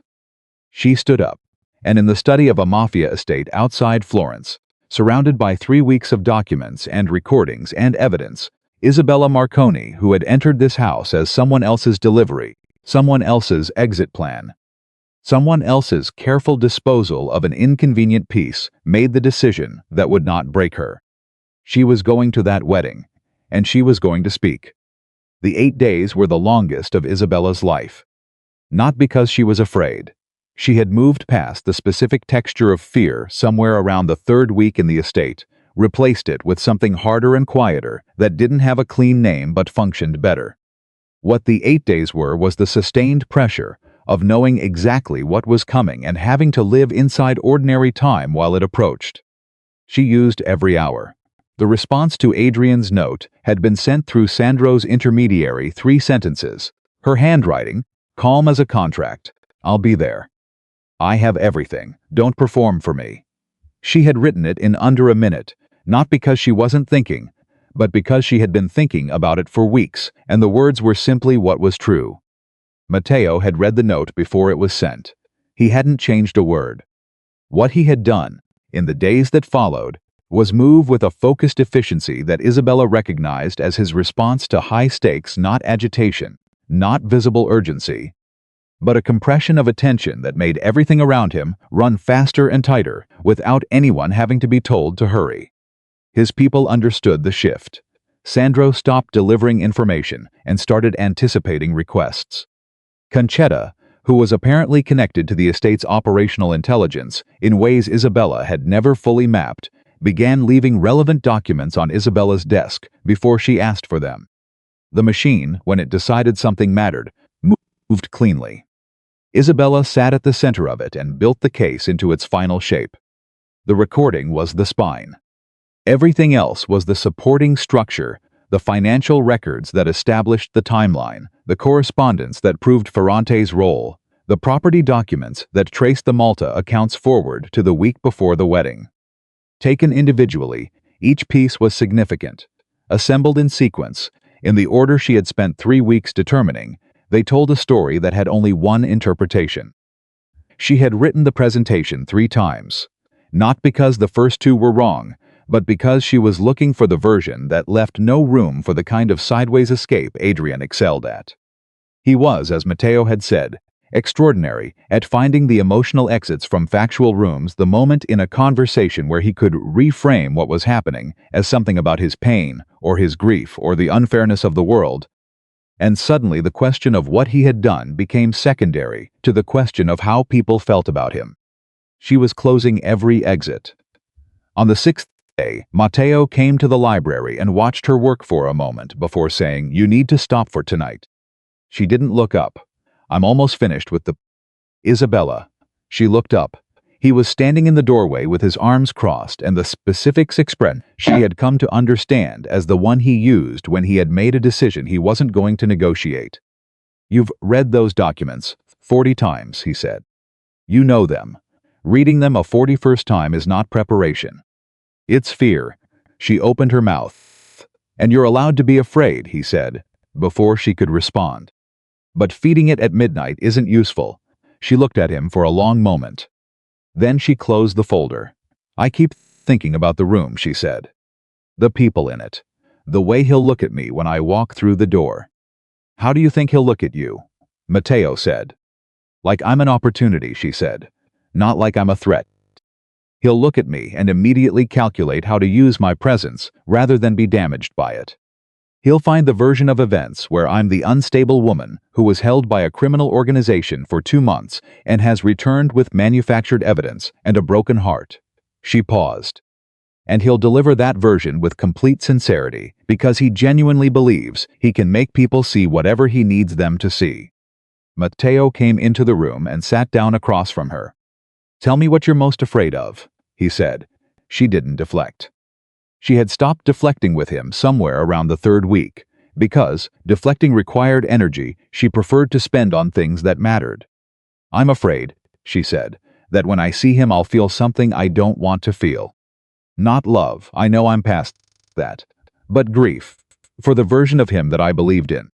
And that if I feel it in the room, he'll see it, and he'll use it. Matteo was quiet for a moment. You will feel it, he said. I know. He will see it. I know that, too, and he'll try to use it, he said. And you'll let him try, and it won't work, because grief isn't weakness. Grief is what happens when something real was lost, and what you lost was real, the belief in it was real, the feeling was real. He doesn't get to claim that as a vulnerability. It's evidence that you were honest, and he wasn't. She looked at him. You've thought about this, she said. I've thought about very little else. For 8 days, he said, without apology. Something moved through her warm and complicated, and not entirely comfortable, the way things felt when you received something you hadn't known you needed. Matteo, don't, he said quietly. Not tonight. Tonight just stop working and let tomorrow be tomorrow. She closed the folder completely. She left it on the desk. And for the first time in 8 days, Isabella Marconi went to sleep before midnight. The morning of Adrian's wedding arrived cold and clear, the kind of morning that felt deliberately chosen by something outside human control. Sharp light, no clouds. The air with that particular quality that made everything look more defined than usual, edges too clean, colors too present. Isabella stood in front of the mirror in the room that had been her room for 2 months and looked at the woman looking back at her. She had not worn a wedding dress. She had thought about it briefly, with a dark humor that she recognized as a sign of health, the idea of arriving in white, the theatrical weight of it. She had dismissed it because it was a statement, and she didn't want to make a statement. She wanted to tell the truth, which was different. Statements were about effect. Truth was about accuracy. She wore a deep burgundy dress, simple, well cut, the kind of thing she had always appreciated from a technical standpoint, without ever owning, because she had spent most of her adult life in clothes that were chosen for practicality. Concetta had produced it without explanation 3 days ago, and Isabella had not asked how she knew the facet size or the color or the preference. Because Concetta knew things in the same way the estate ran efficiently and without requiring acknowledgement. She looked at herself for a long time, not checking, not reassessing, just looking, at a woman who had entered this mirror's frame as someone's plan and was leaving it as her own. There was a knock at the door. Matteo. He was wearing a dark suit, no tie, the specific version of himself that she had seen in the earliest days, composed, deliberate, occupying space without effort. But his eyes, when they met hers, were not the eyes of those early days. They held something that hadn't been there at the beginning. Ready? He said. Almost, she said. She picked up the folder from the table beside the door. The final version, assembled in order, with the recording device that Sandro had prepared. She had checked it 4 times. She didn't check it a 5th. She looked at Matteo. He's going to try to reframe this the moment I walk in, she said. He will, Matteo agreed. And you're not going to intervene, she said. Whatever he says first, whatever the first version is, I need to let him finish it. so the room hears it completely before I respond. I know, he said. Even if it's about you, she said. Even if what he says makes you sound like Isabella, he said. I've heard worse things said about me by people with considerably less creativity than Adrian Bellucci. I can hold still. She nodded. When we walk in, she said. I'll be beside you, he said, not in front. Beside. She had told him that, 3 days ago. She had told him exactly where to stand and why, and he had listened without comment and agreed without making her justify the distinction. She was not arriving with protection. She was not arriving under escort. She was arriving as herself, with someone beside her who had chosen to be there. The difference mattered. Then let's go, she said.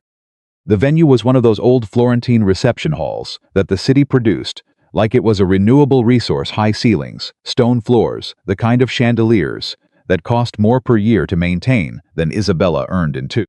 It held perhaps 200 people, and from what Matteo's information had established, nearly all of them were present.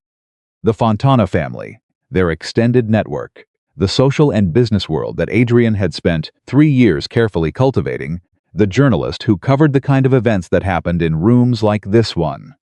The ceremony itself had concluded 20 minutes before they arrived.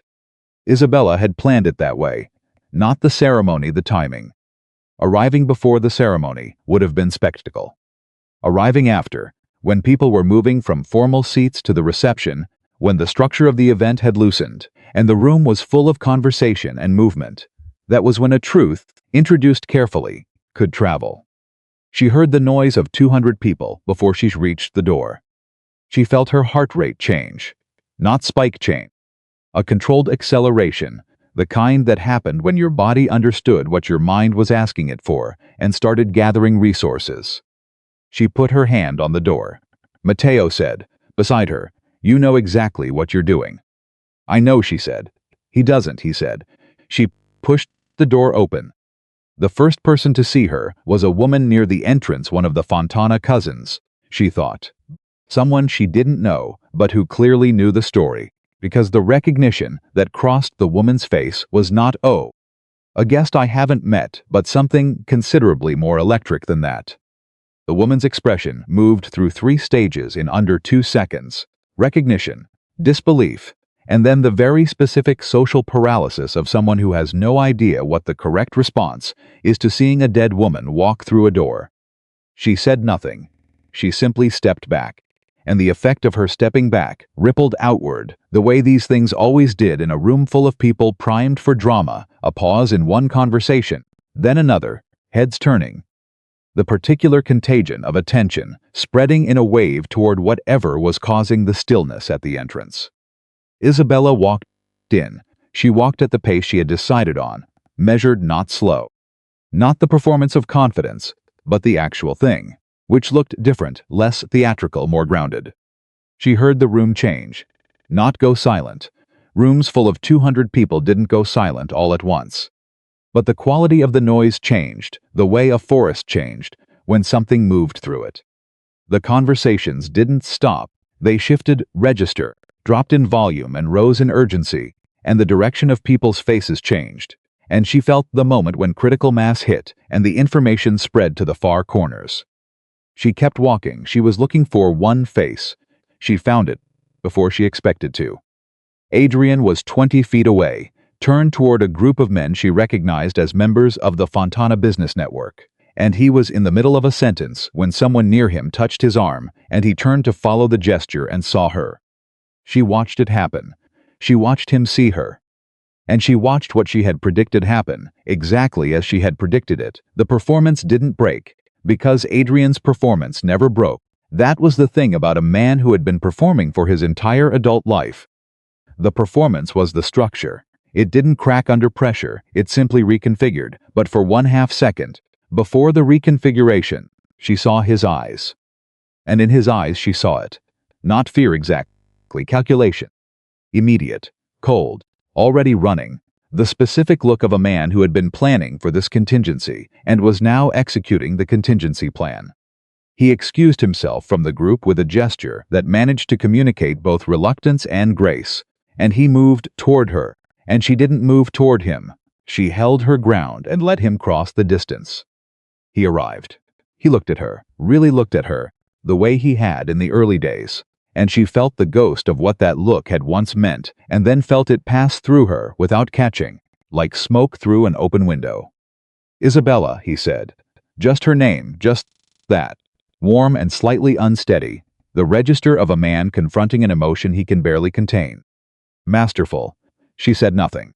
He let the silence breathe for exactly the right amount of time. She clocked it. She couldn't help it, the precise duration that communicated overwhelmed feeling, and then he said, "You're alive.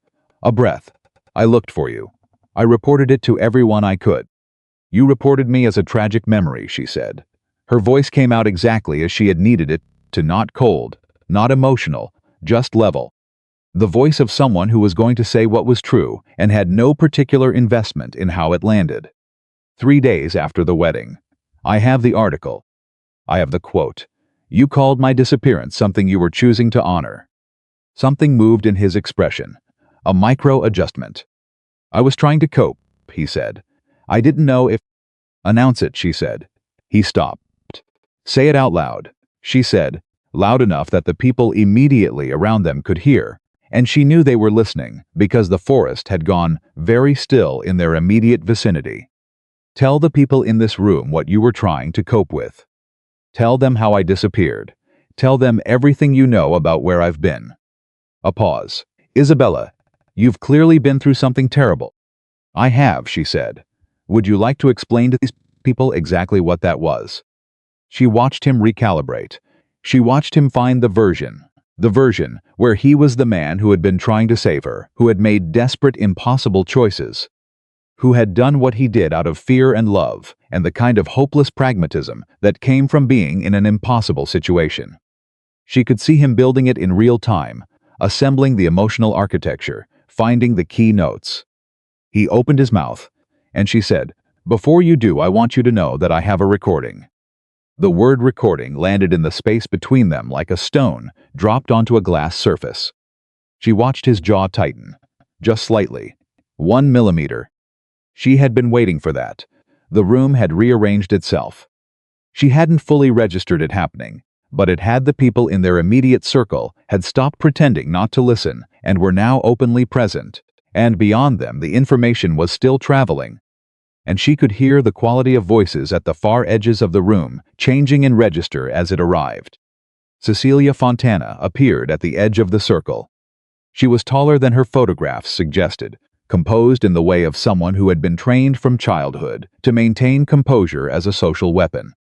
She looked at Isabella with the expression of a woman running an assessment, not the emotional response of a prick confronted with her fiancé's supposedly dead previous partner. That told Isabella something important. Cecilia was smart enough to understand that something was happening that exceeded the social script for this situation, and smart enough to wait for more information before deciding how to respond. Isabella looked at her directly. "Miss Fontana," she said, I'm sorry that this is happening at your wedding." "I am not sorry that it's happening." Something shifted in Cecilia's expression. A fraction of acknowledgement.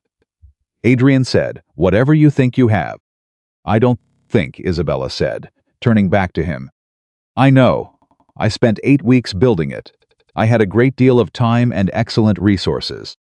She set the folder on the nearest table, one of the reception tables, with its white cloth and its floral centerpiece and its perfectly placed place cards, the entire beautiful machinery of a celebration that was not what it appeared to be.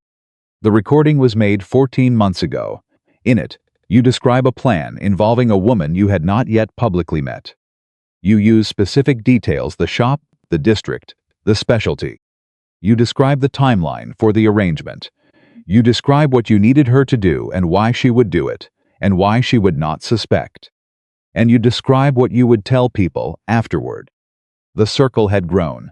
She could feel it without looking at it. "You'll say it was fabricated," she said. "You've had 8 days to prepare that argument. But the metadata is authentic, and the voice is yours, and the details are verifiable by anyone who knew me before this happened." She paused. "And I'm the person who can verify them, because I was there for all of it. The jacket, the coffee, the bench, the ring. I was there for every step of a plan that you built before you walked through my door." Adrian said nothing. For the first time in the 2 months since her wedding morning, Adrian Bellucci said nothing. Not because he had no version. She knew he had a version. But the specific combination of the recording and her testimony and the room full of witnesses and the folder on the table had produced something she had been working toward for 8 weeks. A moment where the cost of speaking was higher than the cost of silence. He had calculated it. He had chosen silence. And the room heard it.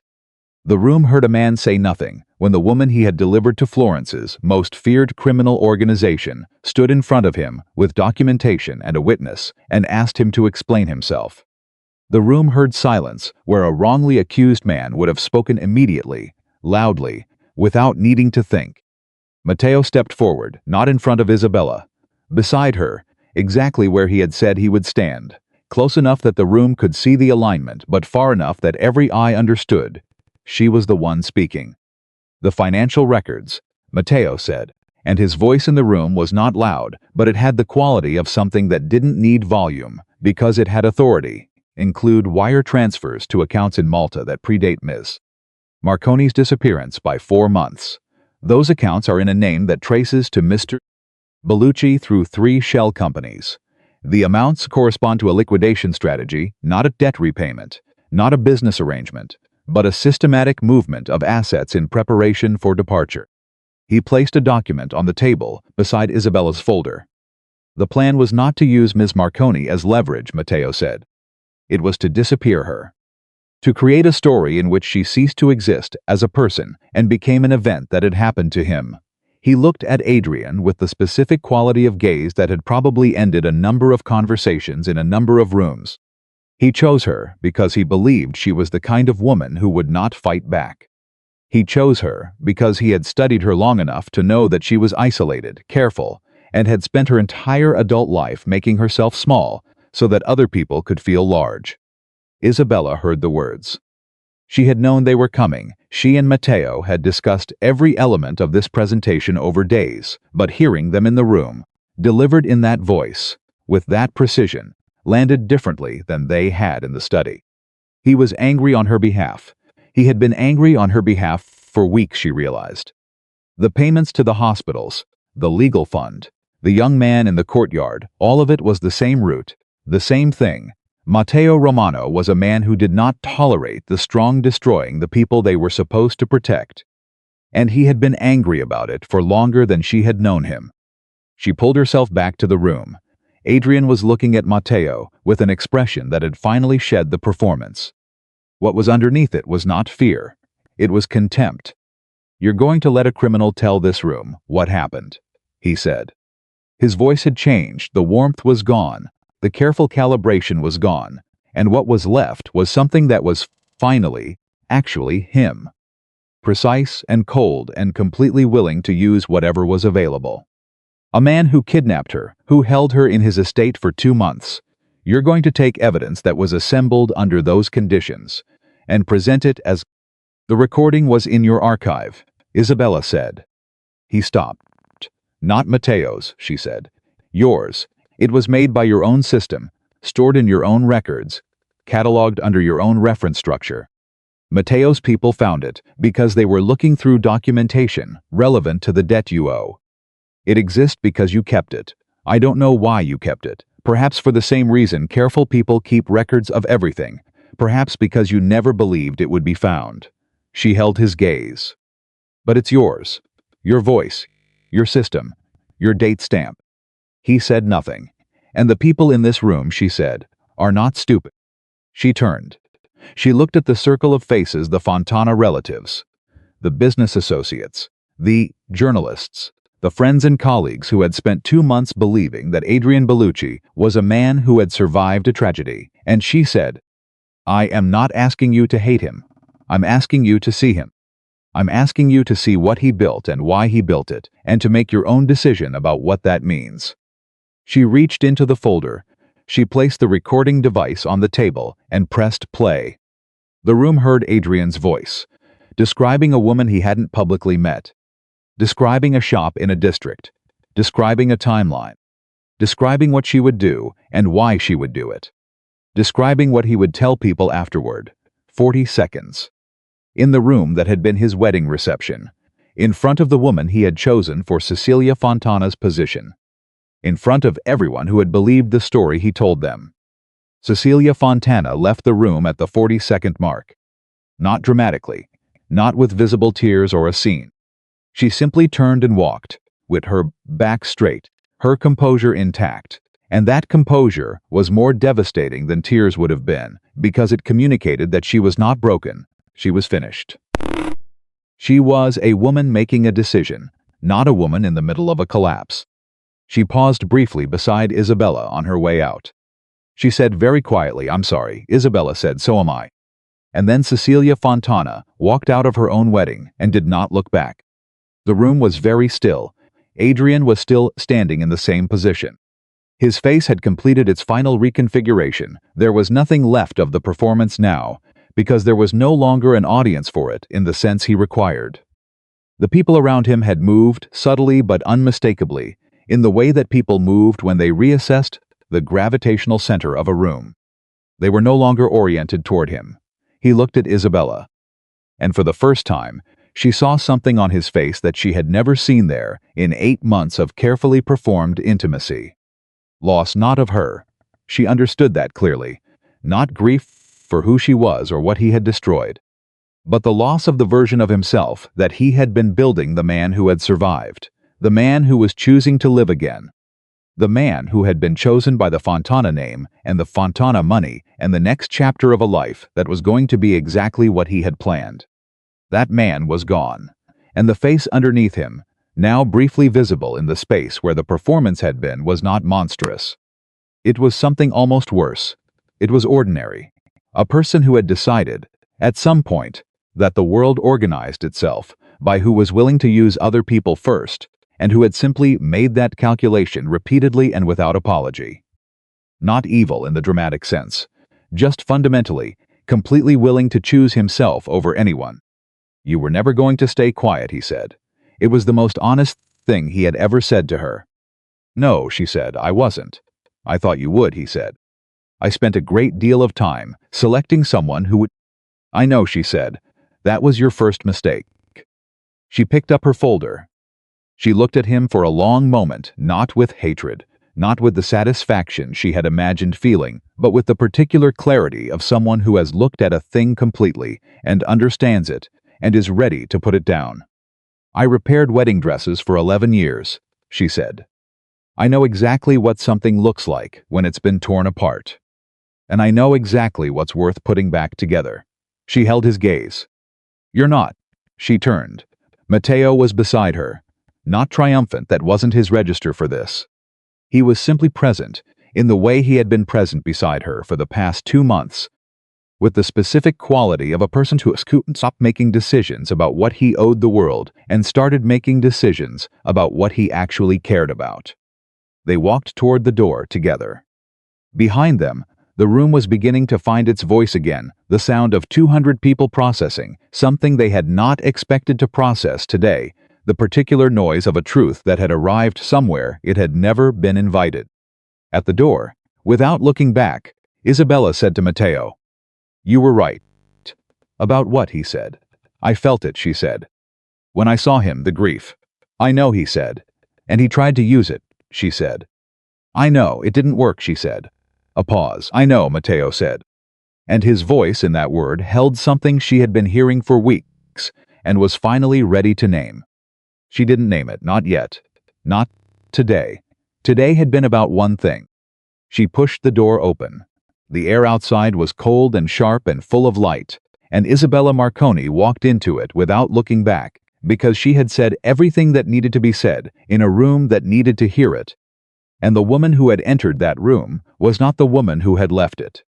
The woman who had left it had her own voice, and she was done being quiet.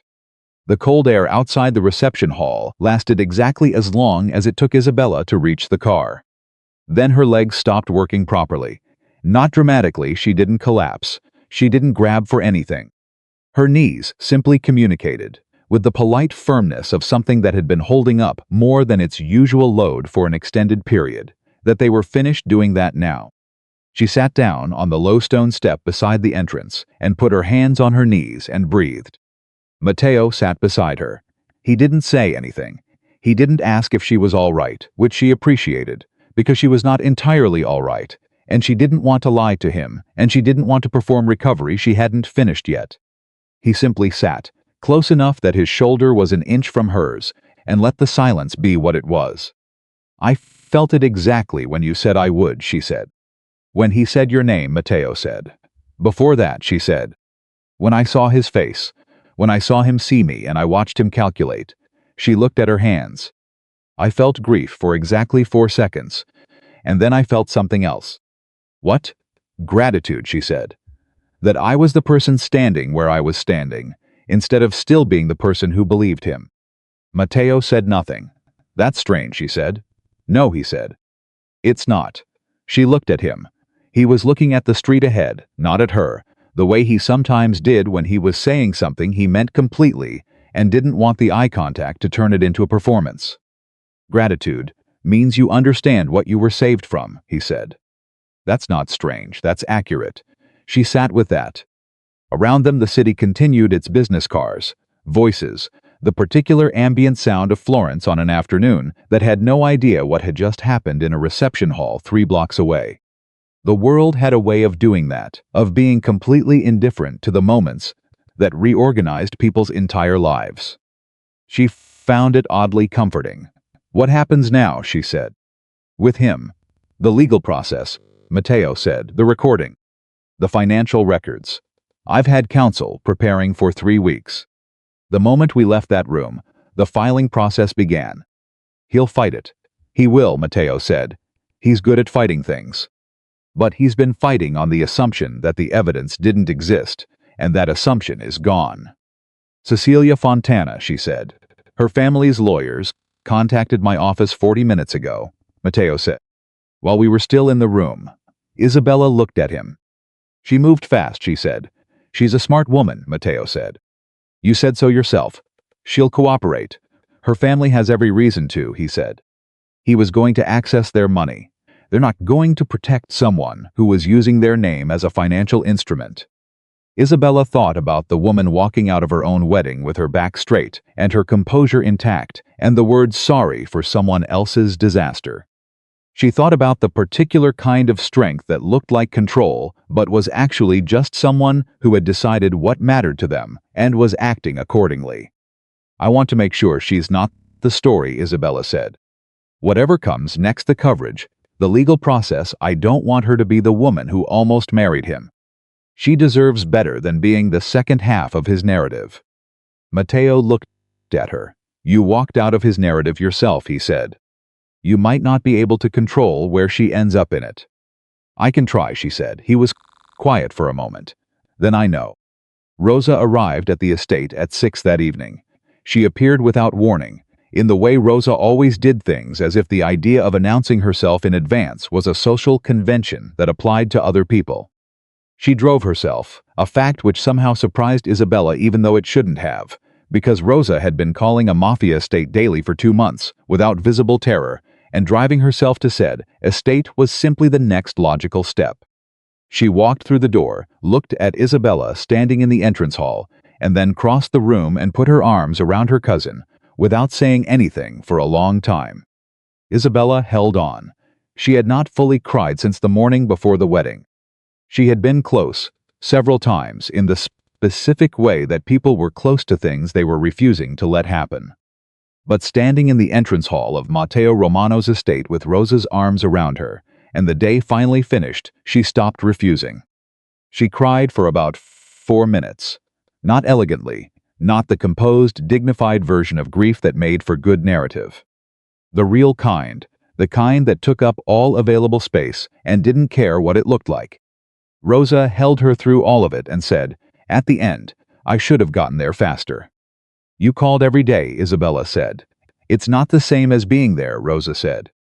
"No," Isabella agreed, "but it was what I needed. Every day." Rosa pulled back and looked at her, the assessing look, the Rosa look. the one that had been calibrating Isabella's actual state since they were children, and Isabella had learned to perform fine for most of the world, while Rosa simply saw through it. "You look different," Rosa said. "I am different," Isabella said. "Good different or frightening different?" "Both," Isabella said. "Mostly good." Rosa looked past her. Matteo was standing in the doorway of the study, which was visible from the entrance hall, and he had clearly been present for at least part of this, but had the particular stillness of someone who had decided their presence was a peripheral fact and was committed to remaining that way. Rosa looked at him. He looked at Rosa. A long, specific silence occurred between two people who had been in a strange indirect relationship for 2 months, the woman who called every day, and the man who had answered. "You kept her safe," Rosa said. "Not a thank you exactly." "An accounting. She kept herself safe," Matteo said. "I provided a location." Rosa looked at him for a moment longer. Then she turned back to Isabella and said, in a tone that was casual with tremendous effort, "He's not what I expected." "No," Isabella said, "he isn't." Rosa was quiet for a beat. "Then is that a problem?" Isabella said, "I'll tell you later." Rosa nodded, with the specific nod of someone who had received the answer they were actually looking for, and was choosing not to pursue it in public.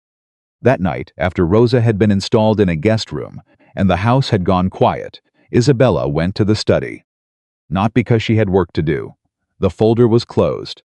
The documents were filed. The case was in other hands now, moving through channels that would grind slowly and thoroughly in the way that legal processes did when they had good material and motivated parties.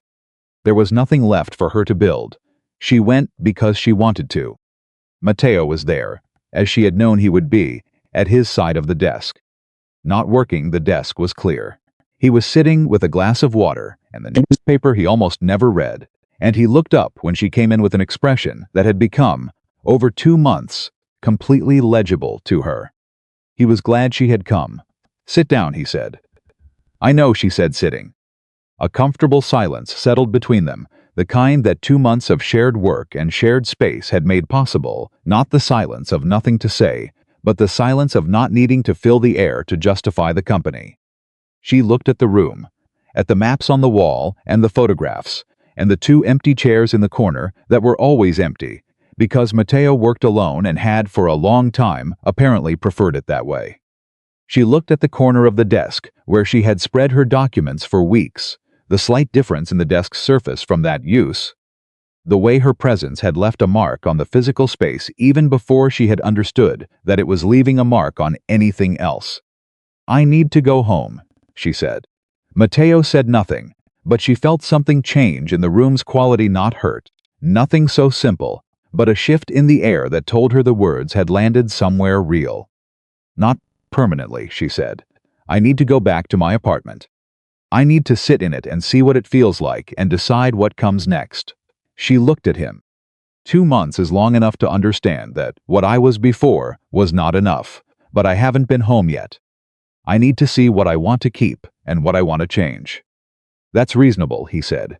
"I'm not asking permission," she said. "I'm telling you because you deserve to know."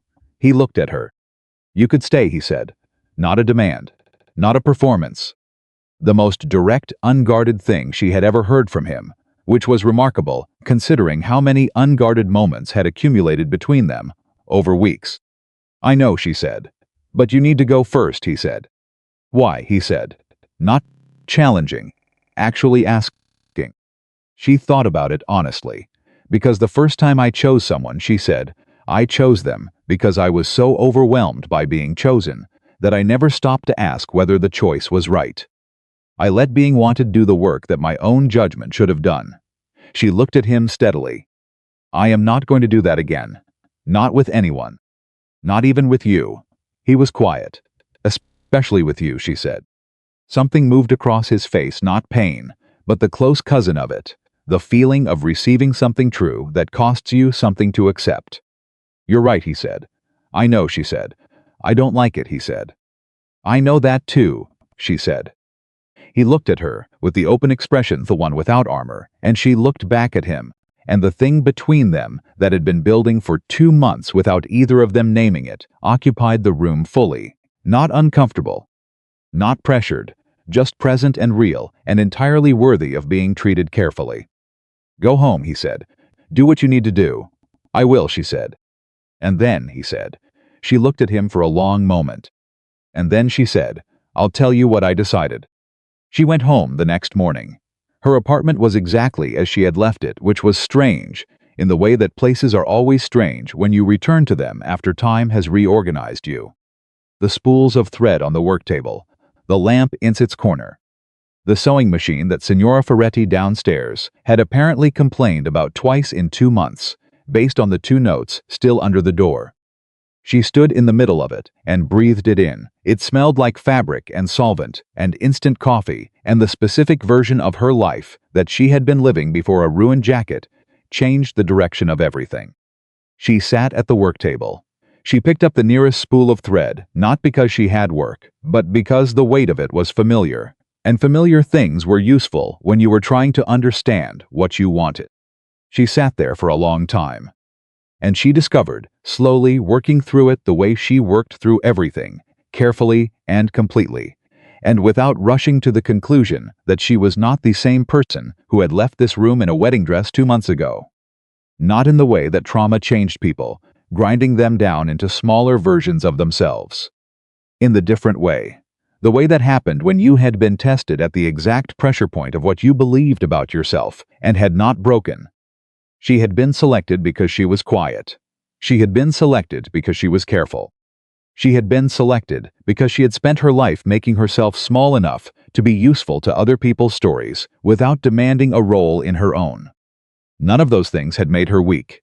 They had made her precisely the kind of person who, when given access to 14 months of fraudulent documentation, could reconstruct a criminal network from the inside out.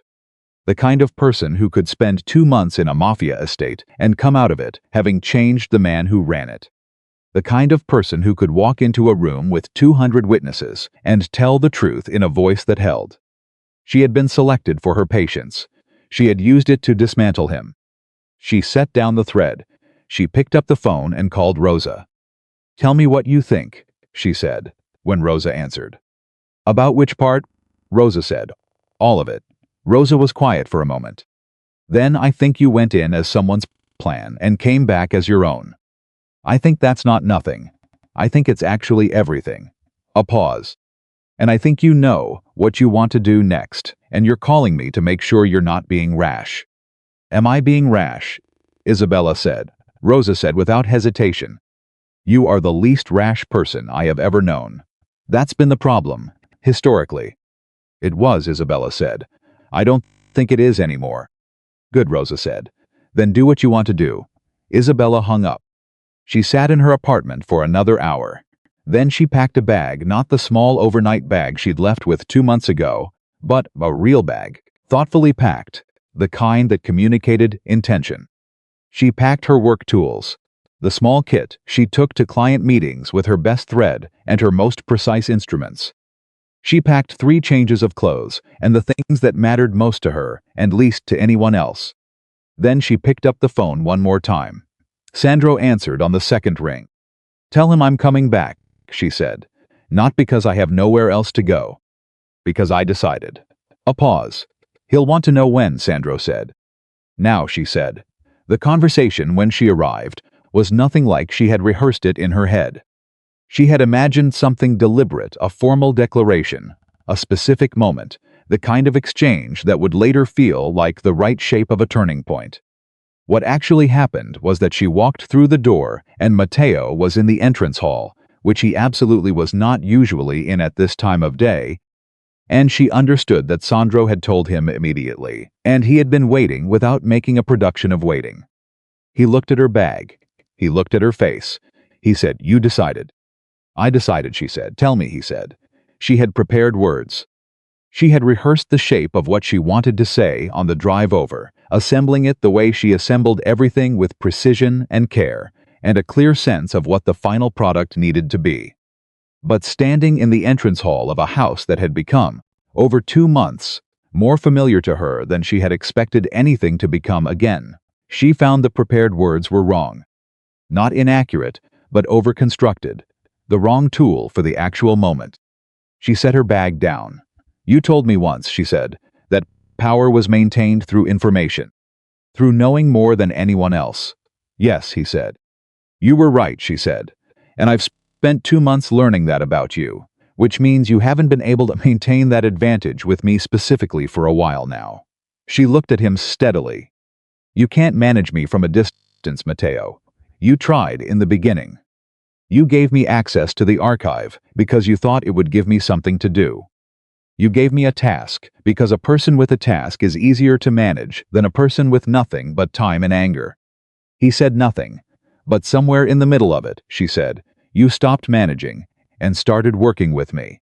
And somewhere after that, you stopped working with me and started just being with me. And I don't think you meant for either of those things to happen. I think you planned a very neat arrangement, and I did not behave according to the arrangement. No, he said. You didn't. And now you're standing in your entrance hall at 3 in the afternoon because Sandro told you I was coming back, and you didn't know what I'd decided, and you couldn't wait in the study because the study was too far from the door. A pause. Yes, he said. I love you, she said. The words came out clean and clear and without preamble, because she had spent 2 months learning that the thing you actually meant was always simpler than the architecture you built around it. Matteo stood very still. I love you, she said again.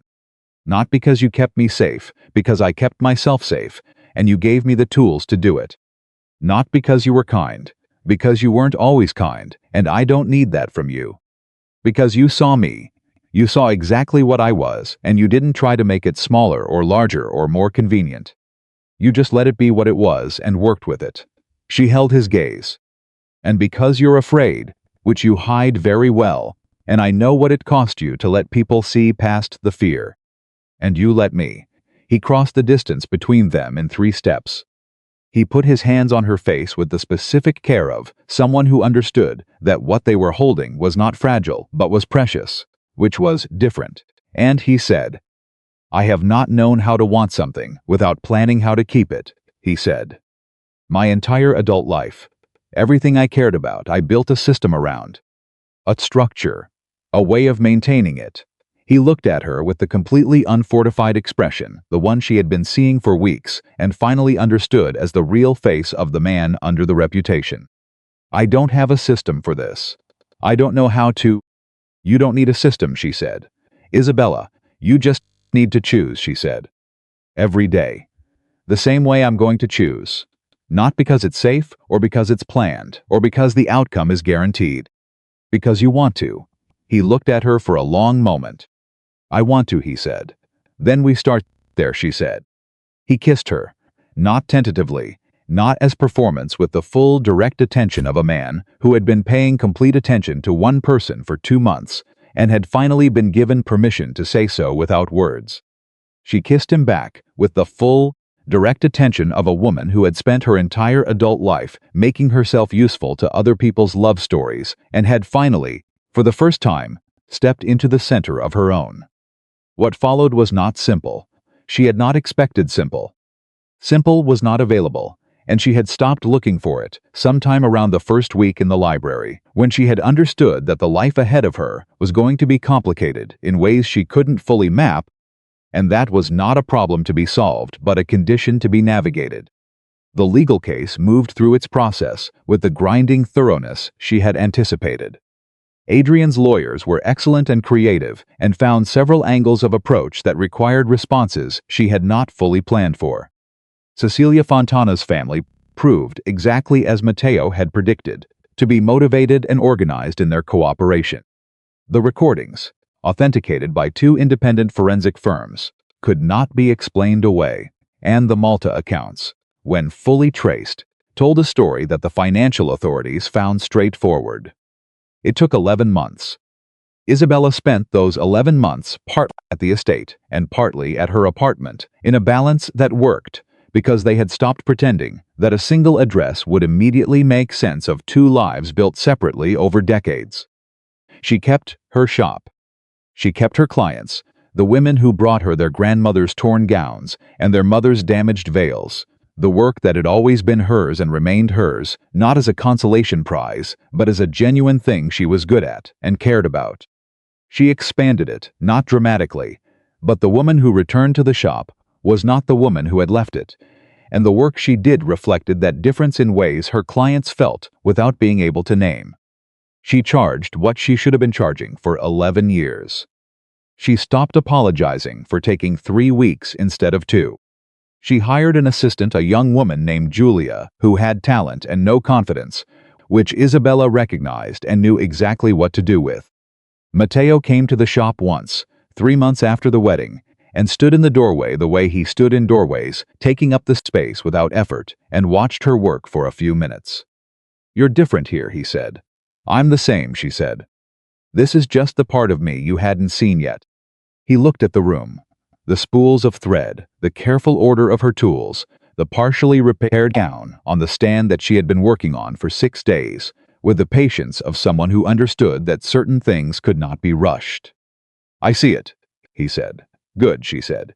He sat down in the client chair, the chair usually occupied by the women who brought her their precious broken things, and he stayed for 2 hours while she worked. He didn't talk much. She didn't need him to. He was simply there, which was its own thing, and she worked better for it, which she noted without examining too carefully. The twist that no one had anticipated arrived 9 months in, and it came from Cecilia Fontana. Isabella received a call on a Tuesday morning from a number she didn't recognize, and the voice on the other end said, "Ms. Marconi, this is Cecilia Fontana. I hope I'm not calling at a bad time." Isabella sat down. "No," she said, "not at all." There was a pause. "I wanted to call before the trial concludes," Cecilia said. "I've been thinking about what to say for some time, and I've decided that the most useful thing is just to say it plainly." Another pause. "I went into that arrangement with my eyes more open than he knew. Not about you, I didn't know about you, and if I had known I would never have, but about him. I knew he was not a good man. I told myself that didn't matter, that I was making a practical decision, that my family's money was protection enough, and that practical people made practical choices." Isabella said nothing, waiting. "And then you walked through the door," Cecilia said, "and you played a 40-second recording, and I understood something I had been avoiding understanding for 8 months. Which is that practical decisions made with bad people are not practical. They're just delayed disasters." Isabella was quiet for a moment. "Why were you telling me this?" she said. "Because you could have made me part of the story," Cecilia said. "You could have used me as evidence of a pattern. You chose not to. And I've thought about why for 9 months, and the only answer I can find is that you were being decent to someone who hadn't done anything to deserve it from you." "You hadn't done anything wrong," Isabella said. "I was going to marry him," Cecilia said. "With incomplete information," Isabella said. "That's not a crime. That's what he did to people. He gave them incomplete information and let them make choices based on it." A long silence, Cecilia said, and the question in its simplicity held something genuine. "Honest answer?" Isabella said. "Please. I'm better than I've been in a very long time," Isabella said. Which is strange to say about the year that followed the worst morning of my life. But the morning didn't break me, and everything that came after it turned out to be mine. She heard Cecilia exhale. "That's," Cecilia said, and then stopped. "I know," Isabella said.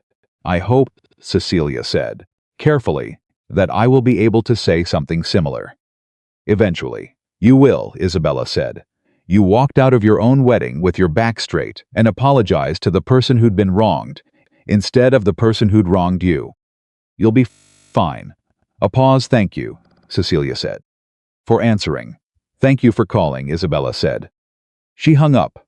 She sat at her work table for a moment, with the thread in her hands, and the morning light coming through the window, and the particular silence of a room where something small but real had just happened.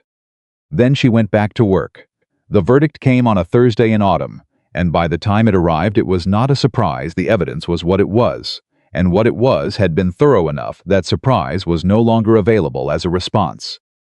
Adrian Bellucci was found liable on 4 counts, 2 of which carried sentences that the judge did not suspend. Isabella was not in the courtroom. She was in her shop, working on a dress that had belonged to woman's mother, and then her grandmother, and now needed its lace rebuilt from a structural level because the years had finally taken too much from it. It was the most difficult repair she had taken on in 2 years, and the most satisfying, because the work required everything she had, and she was finally a person who brought everything she had to the things that mattered. Matteo called when the verdict was announced. She answered. "It's done," he said. "I know," she said. "Sandro sent a message." "Of course he did," Matteo said. And she heard, in those 4 words, the wry compression of a man who had spent his entire life with people who anticipated things, and who had gradually stopped finding it surprising. "Are you all right?" she said. "Yes," he said. "Are you?" She looked at the dress on her stand, the lace that was going to take another 3 weeks, the window with the afternoon light, the spool of thread in her hands. "Yes," she said. "I really am." A pause. "I'll be there at 7, he said. "I know," she said. "I'll make coffee." "Real coffee," he said. "Real coffee," she agreed. She hung up. She set down the phone and picked up her needle and went back to the lace, which was complicated and damaged and going to be extraordinary when she was finished with it, because that was what happened when you understood what you were working with and were patient enough to do it properly. People still whispered about Matteo Romano. The city had not stopped fearing his name. Names like his didn't lose their weight quickly, and he had not stopped being the man he was. The organization he ran still ran. The decisions he made still had consequences. He was not transformed into something gentle by love, because that was not how people worked, and it was not what she had wanted from him. But he was different. Not to the city, he was the same. The Iron King, the man you didn't cross, the name that made lawyers go quiet. But inside the architecture of what he chose and how he chose it, something had shifted. The payments to the hospitals were no longer buried. They were still not public, but he had stopped hiding them from himself, which was a different thing and a more important one. The young man who came to the courtyard at 2 in the morning now came for dinner sometimes, and sat at the kitchen table with Concetta and ate and was allowed to be 21 and struggling without anyone making it mean something larger than it was. Sandro, who had never fully figured out how to smile, had been learning. Slowly, under protest, Isabella sat at the desk in the study, one evening her side of it, which was her side now in a way that required no announcement, and she looked at the room that had once terrified her with the weight of what it represented, and she felt with quiet certainty that she belonged in it. Not because she had been placed there, not because someone had chosen her for it, because she had stayed and worked, spoken, and remained herself through every version of pressure that the previous 12 months had produced, and the room had become hers through the simple, irreversible process of living in it, honestly. Matteo looked up from his side of the desk. "What are you thinking?" he said. "That I used to think belonging somewhere was something that happened to you," she said. "Someone invited you in and you belonged. And now," he said. "Now I think it's something you build," she said, "with the people who let you build it." He looked at her, not with the expression he used for the world composed, impenetrable, the armor that his name required. The other one, the one that had no performance in it, that existed only in rooms where he had decided the armor was unnecessary, and the person across from him was worth the risk of being seen. "I used to think control was safety," he said. "I know," she said. "I was wrong," he said, simply, without qualification. She looked at him. "I know," she said again.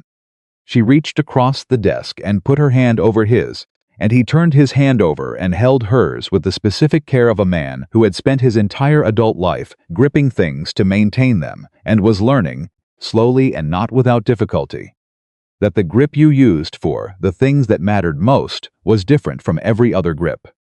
Not looser, just different, open enough that what you were holding could choose to stay. Outside the study, the estate was quiet, and beyond the estate, the city was doing what cities did, continuing, indifferent, full of stories it was not paying attention to. The story of a woman who went into a difficult place and came out stronger. The story of a man who had been performing danger so long he had forgotten that the most dangerous thing he could do was let himself be known. The story of two people who had found each other in the ruins of a betrayal and had built something out of it that neither of them had been looking for. Not a fairy tale, not a rescue, not a woman saved by a powerful man or a man softened by a good woman. Something truer than both of those things. A woman who had refused to disappear. A man who had refused to remain what people assumed he was. Two people who had chosen each other with full information, in the complete knowledge of who the other person actually was, with no performance between them and no version of events where either of them was anything other than exactly themselves. That was not nothing. That was in fact everything. She was not the bride who had been taken away. She was the woman who had walked into the darkest room available and lit it from the inside. And she had not done it to be saved. She had done it because she finally understood that the quiet, patient, careful woman who repaired broken things was not the person she was, in spite of she was the person she was because of, and that person was capable of exactly as much as the moment required. She had been chosen to disappear. She had chosen instead to remain. And in remaining, in refusing, in building and speaking and staying and deciding, she had become the one thing Adrian Bellucci's entire careful plan had never accounted for. She had become someone who could not be erased.